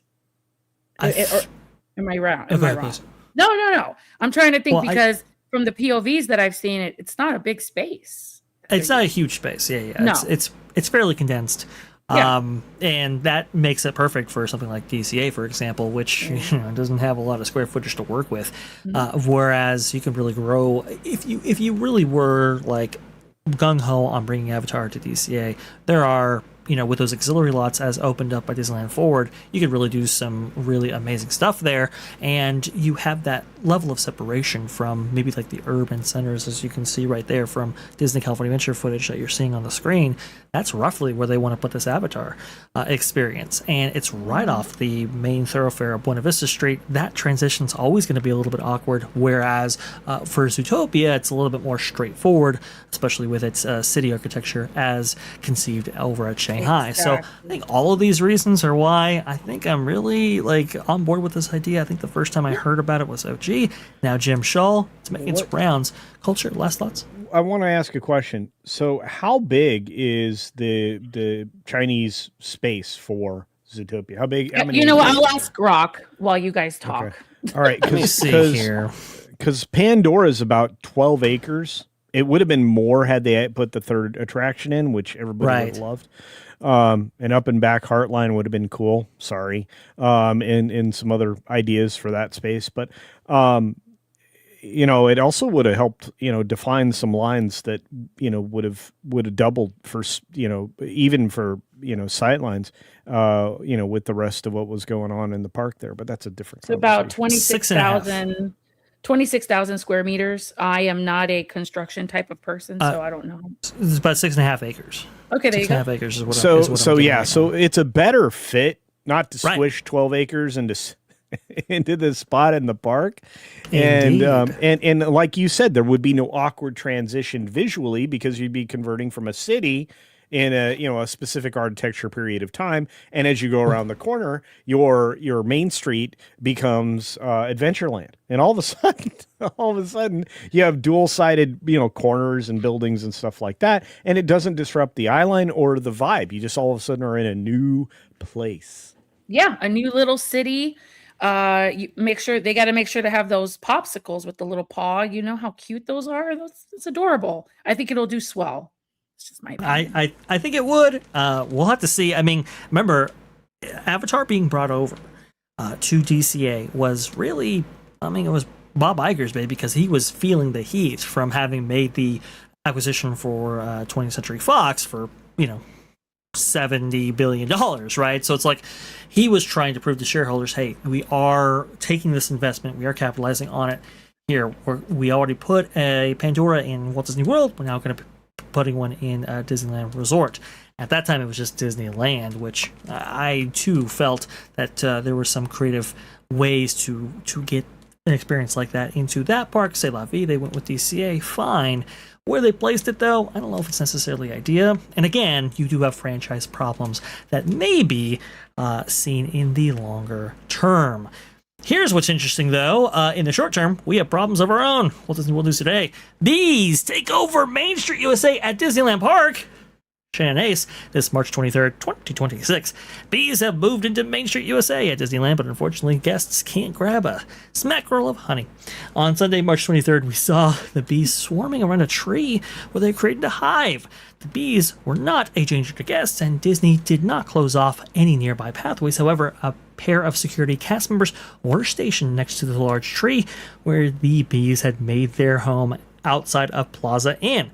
We can see the large beehive among the tree's branches right there. No good. Dozens, if not hundreds of bees were visible buzzing around the tree, and they appeared to be swarming, a natural part of their reproductive process. Though it can't look scary, bees are at their most docile when swarming. Not good. This is not a great look right here, and this is, the Plaza Inn right off the hub. a lot of people traversing through this area. In fact, well, if you want to go to the any attractions beyond Main Street itself, which is practically everybody, you have to pass by this location right here. Culture, why are we seeing so much of this stuff in recent years when it comes to bees or problems with trees and so forth?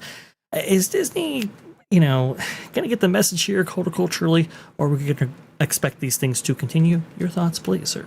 Mm-hmm. There we go. I don't think there's any getting away from it. I think they took away a large chunk of horticultural area that a lot of people just aren't aware of. Not just at Disneyland or at Disney World. They've started to build more parking lots and more infrastructure much closer to the park walls, and they've taken away a lot of green spaces. That it's not the first time we've had bees in the park. This has happened, pretty regularly in these parks for a while. But I think they're going to have to be a little bit more selective about what they choose to call and leave behind. And I think redevelopment of the hub locations, as it's been talked about, what they did in Florida. But if they actually did that in Disneyland, it would be even more detrimental, because you give less territory to the wildlife that's in the area. Because everybody, if you don't remember, I think, OG 55 and other people will, this used to be all citrus fields, citrus, strawberries, all of that. This is natural farming territory for a long time before it got developed into this massive theme park area, and of course the other theme parks and things that were in the area. I mean, strawberry fields were strawberry fields. The acquisition of that land for future exploitation was inevitable. But and they recently, how long ago was it that they relocated the farmhouse? It was right before the Star Wars expansion, right? So, yeah. It was right before. So 2016, maybe 2015. Yeah. And they literally moved that building to another location to preserve it, because this is historically has been essentially part of Disney. So, whether or not you got your own private entrance or not, but there's this whole story behind that. And I'm sure Vash will tell that on another day, but I just think it's just, this is the natural location for these wonderfully important creatures. And I think hopefully they choose to hive these bees in a location not terribly separated from where their production or locations would be, where they gather their pollen. It's like I said, it's merely a lesson, and there's no way naturally to prevent it. But I think they need to be more cognizant of what they take and leave behind, and understand that you're going to have more of these incidents the more trees you remove. Mm-hmm. Yeah, I mean, and Plaza Inn, it comes with trees, not so good in its recent history, with a tree actually falling in that area. Bob, no good. I think I'm getting a signal. It's Bob or Josh got stung by a bee. Oh, that's no good. That's, I think one of them got they just got stung. I think a certain actress's dog got stepped on a bee or something. Oh, I don't know. No good. That's no good.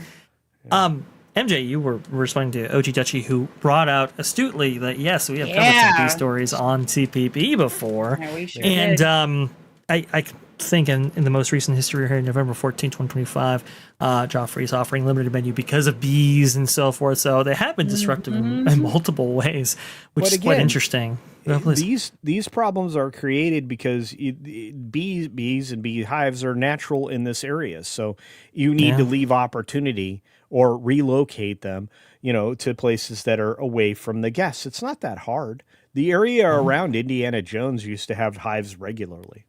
So the Indiana Jones building. Oh yeah. You're right. Yeah. Well, hopefully we get this whole thing straightened out right there. In terms of horticultural, I'm much more concerned with like the trees around Disneyland right now, and we actually have a tree story. As crazy as that sounds, for tomorrow's show, talking about the effects of the freeze that actually recently occurred at Walt Disney World. Unfortunately, taking down a lot of trees with it, especially around that Pandora area. Not good. Had they avoided the second freeze, I think things would have been fine, because things were starting to bounce back. They did pruning aggressively to encourage new growth, new shoots, and then freeze again. That was bad. That was bad. Yes. Mm-hmm. No good right there. No. But No good. Yeah. hey, you know what? You look out for those unfriendly guests and also those unfriendly bees right there. I'm going to go ahead and stay away from those. Looks like these things were friendly. Well, up to a certain point. I Anyway, rather, so, I don't know what's worse, seeing a beehive close to the attraction and you're standing in line praying that you don't get stung, or the opossum that joins you at the fireworks dessert party. I don't know which one is better. I really don't. Hey, the opossum. He's a little friend there. Go ahead. I don't mind sharing space with the squirrels around the Walt Disney World Resort. They don't bother me. They're just squirrely squirrels. They're cute. They remind me of the squirrels from The Sword in the Stone, the one that fighting in the tree. So I'm okay with that. Well, there you go. We have one more story that we got to get into right here. We have some breaking news, which I don't have a breaking news clip for you, so we're just going to have to imagine it in our own minds right there. It's very interesting. So we got some really, really good news recently about testing occurring at a Stardust Racers. As you know, this is breaking news. Yes. This is breaking for sure. As people are aware, the refurbishment calendar had extended out Stardust Racers return time, 3 times or something like that. And the latest was going to be, I believe, April 6th, if I'm not mistaken. And so it was like, wow, I mean, what is going on right here? We heard, talk of perhaps lawsuits or something, and this has already had a very troubled history in its very short time open at Epic Universe right here. So a lot of people were concerned about the future of this coaster. And originally, when I was going to cover this on this show, I was going to say, hey, they're testing. It should be open soon. Well, today, actually a couple of hours ago, we got an update from Walt Disney World News Today. Stardust Racers reopens early from refurbishment at Epic Universes by Alice Kennedy right here, March 25th, 2025. Stardust Racers at Epic Universe was supposed to reopen in early April, but the coasters actually opened today. Stardust Racers was originally scheduled for a short refurbishment from February 19th through the 22nd. This was extended through February 28th and again through March 14th, and then again through April 5th. However, it has reopened earlier than expected. The wait time at this time of publication is currently 75 minutes. Wow, that is absolutely significant right there. Again, you had some valuing issues with this coaster right here. Obviously, we know about the loss of life that tragically occurred with this coaster as well. All the prayers in the world for the family of those involved right there. Very, very unpleasant for sure. So in the short time that this coaster has been with us in Epic Universe, it's gone through its fair share of problems, but it looks like it is back online earlier than expected. Culture, do you think that maybe they've overcome the issues that were plaguing this coaster?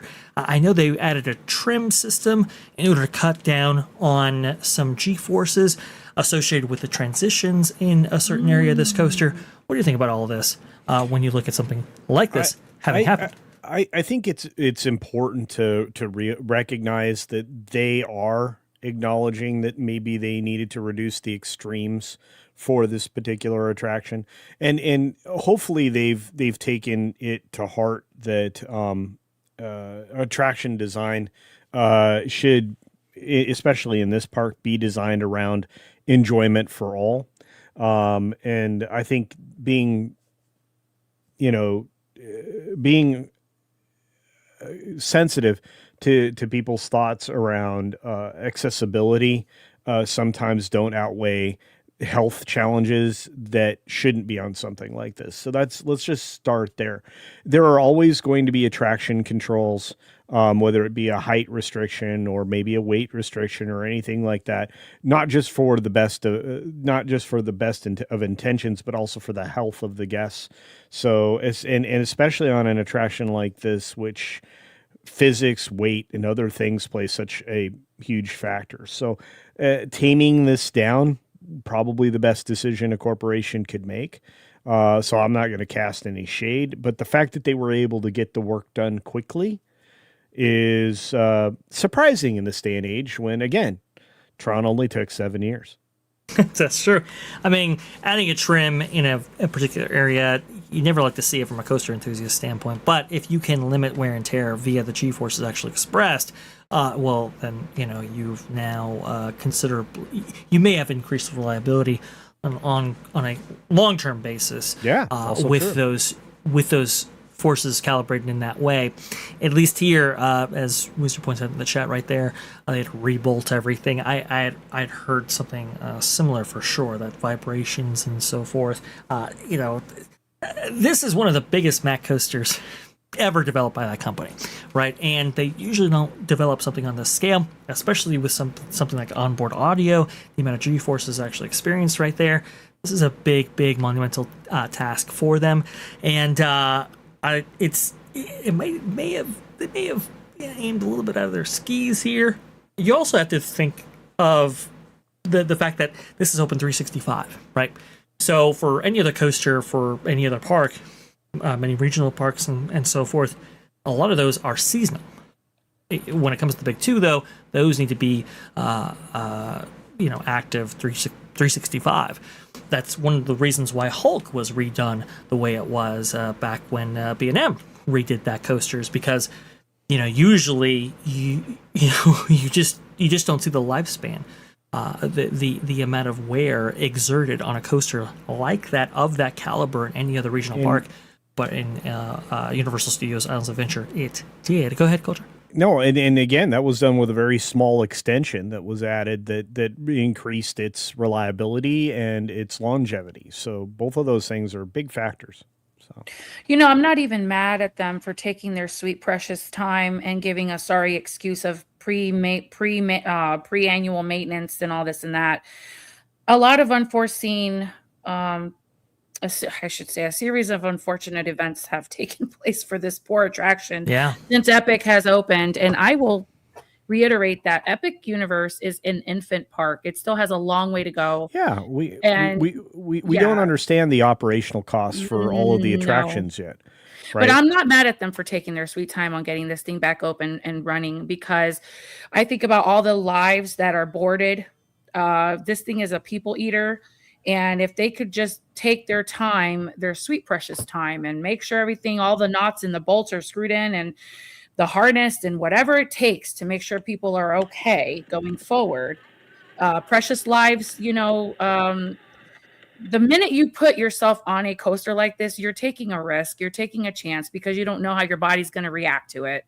So I just think that if they could at least take those extra measures and take their time doing it, I'm not mad at them at all for delaying the reopening of it. I feel bad for those that have taken a vacation and traveled afar to get on this attraction and couldn't do it.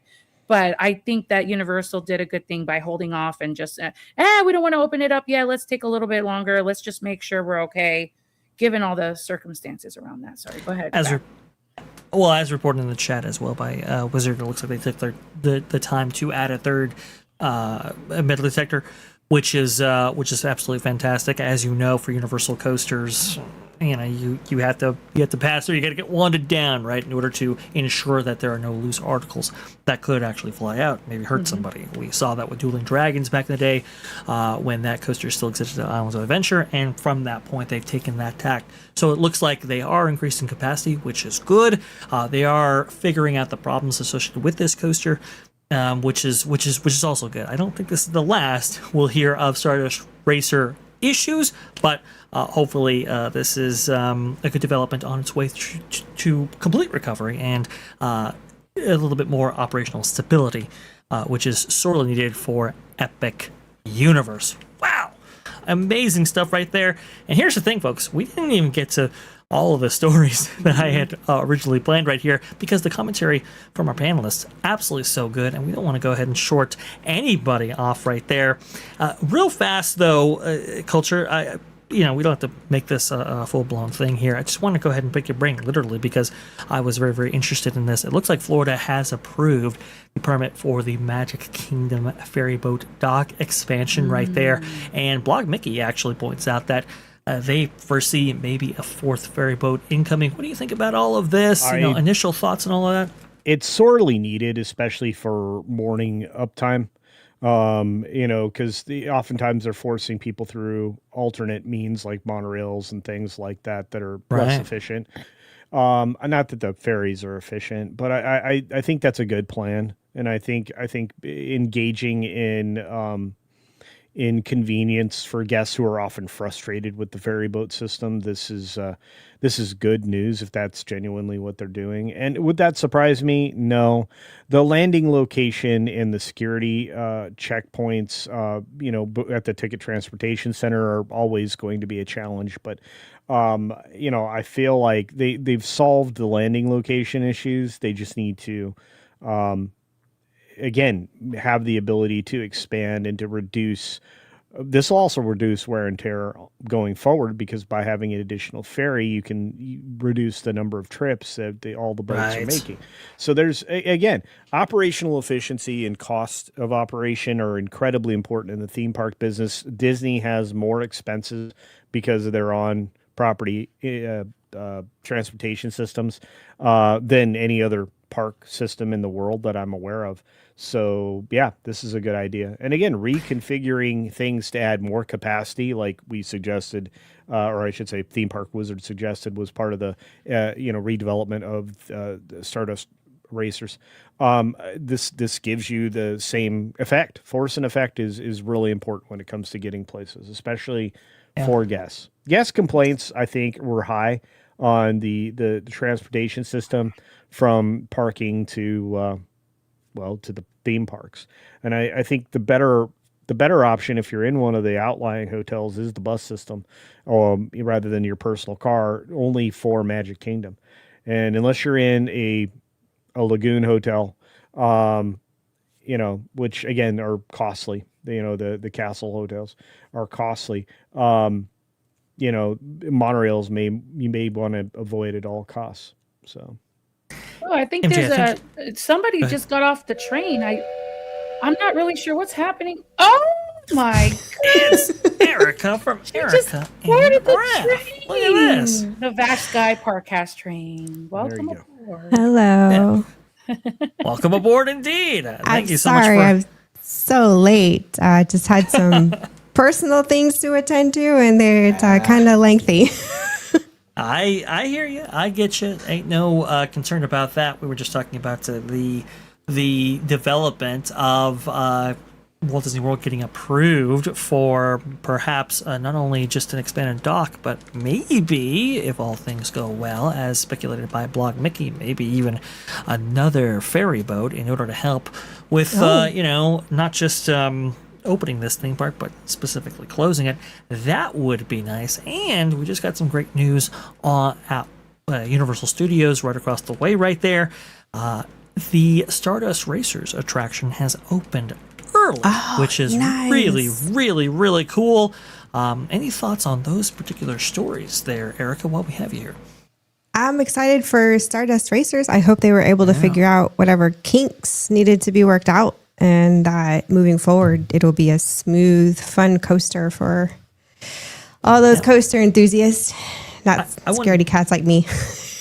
Well, I wanted to ask you, this was the largest Mack coaster ever attempted by that company, right? Am I right in saying that? Yeah, it was the first in its, I would say, caliber of coasters. It is a monstrosity of a coaster. So yeah, for Mack rides, they're really pushing the envelope with getting into the coaster, because usually they do dark rides. They're really more known for their dark rides. But lately they've been really getting their toes wet in the coaster business.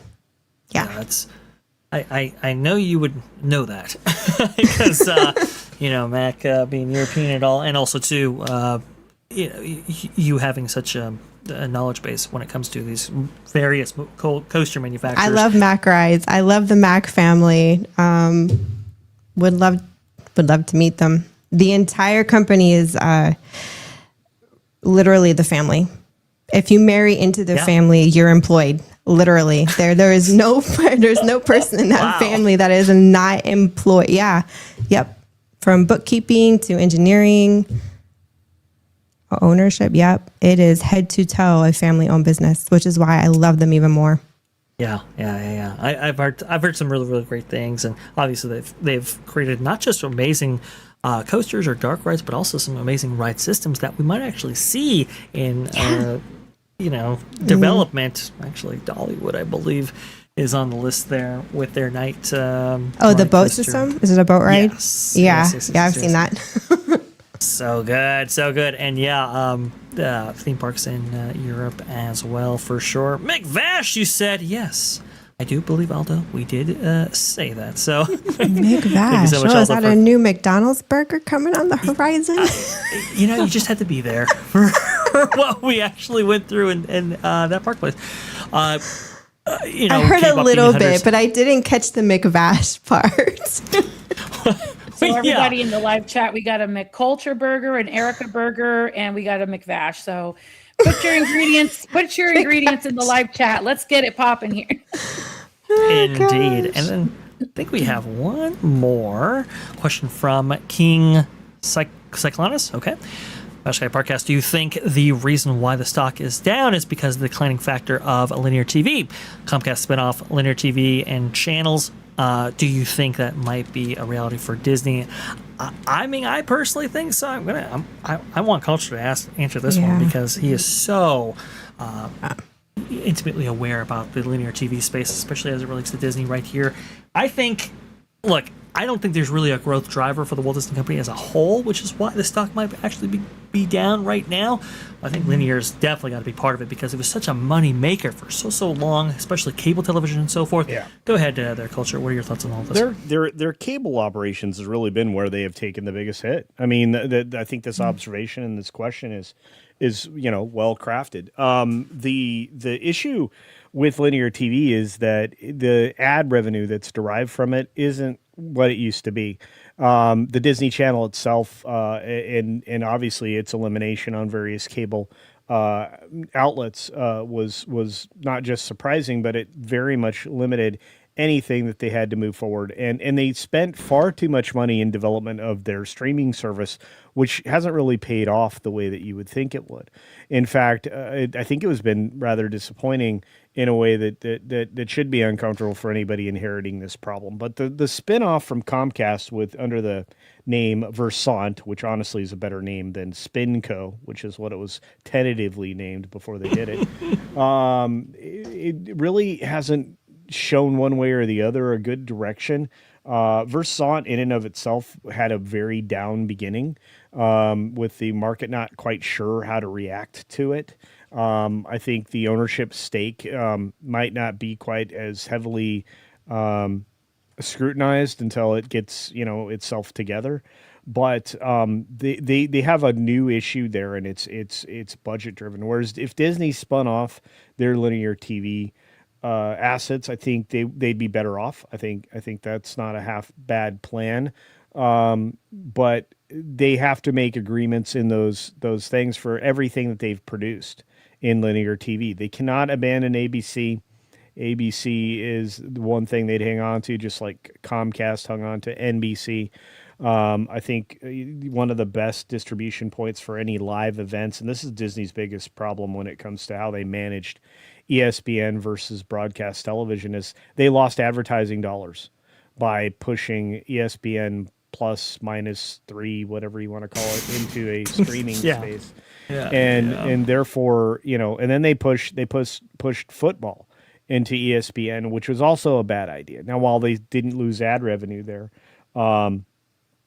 again, they're not taking full advantage of their ability to distribute things. They're also, again, not stepping into the flywheels that they once created and relied upon. The non-emphasis of ESPN throughout the parks and in merchandise, like they used to have Mickey married with ESPN items. There used to be a lot more investment in the retail marketing aspects of the company. Once again, I think Paul Pressler was the person that put the start of the end, the beginning of the end in place for a lot of these opportunities for Disney, and somebody needs to bring them back. And then it's a completely different conversation. But I think this question is not only well crafted. I think that there is a reality, the fact that the linear is dragging down the company. but the theme parks aren't lifting it up the same way the cash cow used to. So let's be honest about that. Again, the way they derive revenue is not from providing value anymore. It's by bilking their consumers, and I think the tolerance for that, especially as entertainment dollars become more limited, I think that's really where we're going to see where the rubber meets the road in the next 18 months. So true. So true. I think Deborah O'Connell, who's the head of Disney Television right now, has her... She's in trouble. Yeah. Is that like a personal attack or something? No, it's not. And look, I'll just be honest about it. Her being named, and again, being inconsistent with what would be traditionally a Disney television situation, again, this came straight from Dana Walden. The announcement of this leadership change or invention, I don't know what to call these things anymore, but it really fundamentally will change the perception of Disney television in a way that might substantially hurt it even more. I am concerned. And again, I don't like anything political in my entertainment, especially in family entertainment, where that's your primary driver of culture and cultural influence, and it starts at a young age, and it sticks with you through your entire life. If you grew up Disney, which I did, and your mother grew up Disney, which she did, and you now have multiple generations in my family, especially the youngins, which are about to go off to college, get married, and have kids of their own. What are you doing to the future? It's the same problem we talked about with Star Wars and everything else. You want to appeal to the broadest possible audience. You want to do it from a very young age, and you want to keep doing it throughout an entire lifetime. And you don't eliminate the mechanisms that got you there. Yeah, and again, these are all been missteps by previous leadership that aren't with the company anymore. The question is, will new leadership eventually recognize the cultural shifts that need to be made and everything else that goes along with it? And that's where we are, honestly. Yeah. I think that's exactly where we are, and I think you brought a lot of great points there, Culture. I knew you'd know your stuff when it came to television under the Walt Disney Company right here, and it's going to be a big question mark going forward, especially now that the weatherman is gone. Remember, he was a little bit more attached to linear than maybe, say, Josh G. Mars. It's going to be really fascinating to see what happens there. Look, you always protect your roots, right? You always did. And he came from TV. He was a weatherman, right? So the weatherman's going to want to hold on to where he came from, ABC, capital cities. And again, right? the capital cities thing really did change the complexion and the outlook for Disney going forward. But they stopped capitalizing on linear products a long time ago, even before we started to see the various Disney things get eliminated. Is Toon Disney still around anymore? I don't even know. No, I don't think so. I don't think so. Yeah, and so when you start to go through all of that, man, I forgot about Toon Disney. Okay, I'm going to try to say it. Minute. I'm going to try to say this word the way Pearl wants me to say it. Okay, roots. That sounds wrong. Roots. Did I get close? Is that close? Television show that was, huh? No. Oh, yeah. Okay, I see. The roots, like the plant. I gotcha. Now I gotcha. The live chat is going wild with our cheeseburgers and the ruts. I just want the Culture Casino blue milk. That's what I want to try. Our live chat is the best. Live chat, yeah. These Skylanders are awesome. Yeah. You don't make fun of Canadians when they're saying like a boot. So come on now. I was gonna close it down. We have Erika. She just came on right here. I want to go ahead and make sure she feels included. And really, really fast. We have a little update with FanFest Nights that was just laid out right here. Full story and details revealed for Scooby-Doo meets the Universal Monsters at FanFest Nights 2026. This is the experience replacing the Back to the Future experience from last year right here. I've been very curious about how this will actually go. We have a little bit of detail provided in this article right here. This is by Walt Disney World Today. Alice Kennedy, March 24th, 2026. And if we scroll down, we see It's really the perfect mashup of two iconic intellectual properties. As Steven Sirks, Senior Director, Entertainment Production, and Executive Producer of Universal Fan Fest Nights. You've got the nostalgia of Scooby-Doo and legacy of Universal Monsters, and it's just such a perfect match between the two of them.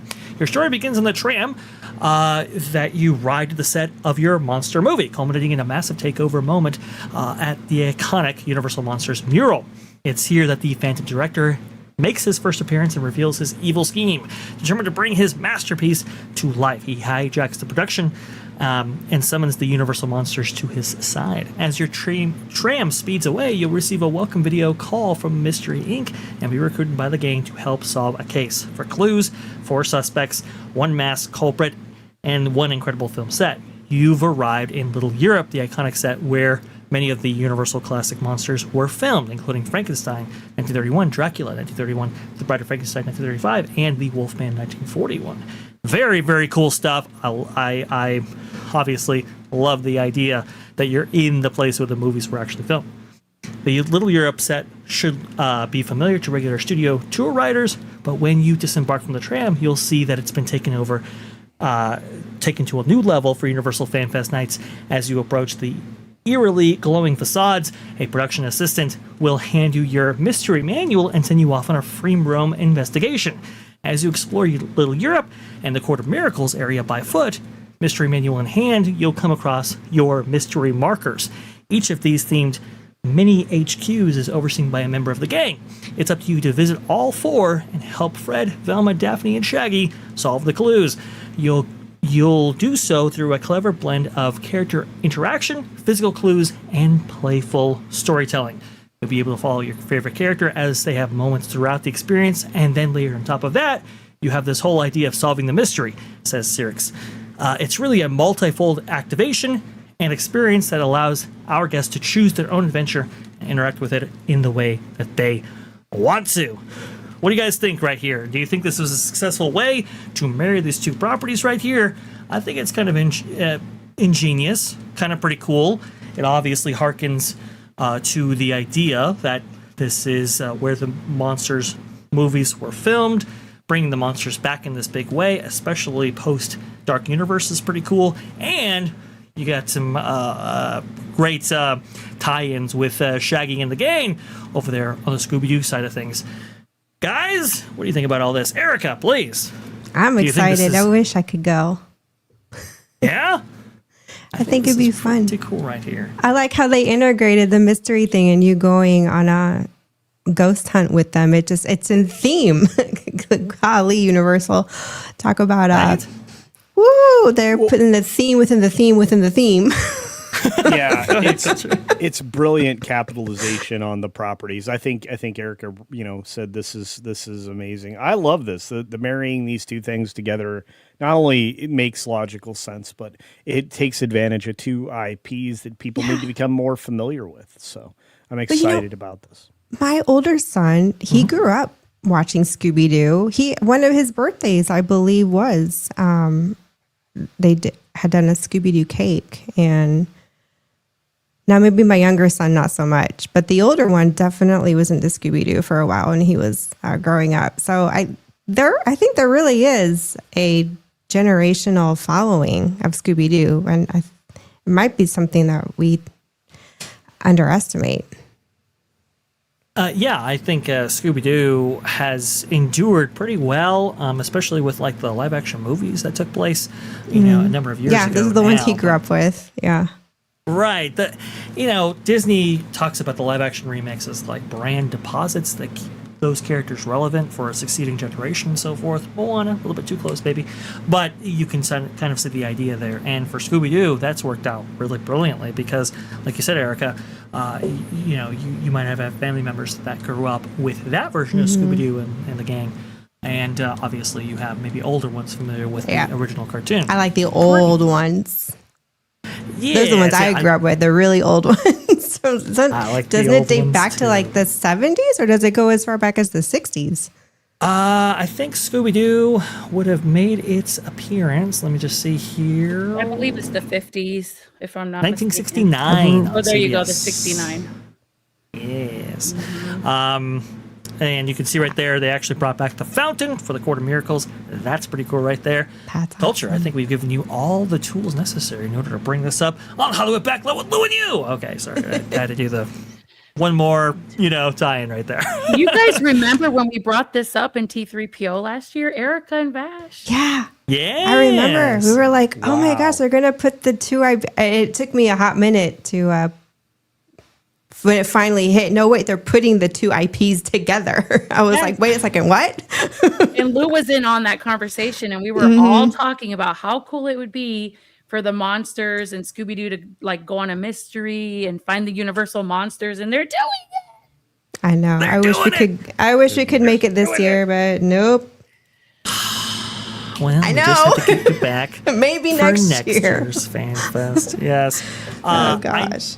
Time goes by so quick, though. I tell you that right now. It does. That's true. It was almost yesterday when we were at the last Fan Fest nights. So, like you said, MJ, it goes by very, very fast. Hoping this is brought back for year 3, and maybe it makes its way out east over there at Universal Studios Florida. That would be very, very cool. But somebody who's making their way in this grand scheme of things, at least on internet culture, is Culture Casino. Culture, where can everybody find you out there in this big, beautiful web? Look, I'm a very simple person. You can check me out on Culture Casino, the main channel where I do news and engagement conversations. And we definitely have a live stream Monday through Friday that goes off in the morning where I cover 17 stories in 6 minutes and usually end up with talking about a bear because I like bears. So that's usually the last story.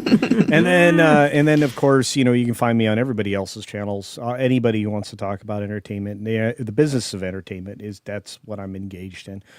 Tonight you can find me over on T3PO because Lou and I are, as Vash Sky alluded to, going to be talking maybe about Scooby-Doo meets Universal, but maybe some other things as well, and I don't want anybody to miss that. So do check that out as well. And then finally, I just started the gardening channel called That Gardening Place. I wonder where I got that idea from. And we should have, there is nothing up there yet, but there will be stuff up there. I'm doing a Vash. I'm going to tell you a channel's coming and then watch everybody show up, and then I'm going to make stuff. I subscribed. I actually subscribed yesterday, and I'll put the link in the chat. Yeah. But that's the plan. Please, I got to follow in your footsteps because Vash was genius. I'm just going to say it that way. Yeah. Well, I didn't mean for it to work out like that, but it did. Yes, That Gardening Place. Definitely check it out right there. That sounds freaking awesome. That garden place. Yeah, you can check it out. And again, I just want to say it's great to see everybody here. And I love that there's so many creators out there. Apparently Skyline Nation's a thing. So, thanks for having me again, Dash. I appreciate it, brother. No, Culture, I love it when you come on. This is really, really cool. I wanted to bring you on for maybe the 2K, but we're going to have to push that back just a little bit, and just until we can activate those memberships for you guys and really celebrate in style. So it was really, really good to see you on. And the next business venture is the K-pop Demon Hunter Happy Meal.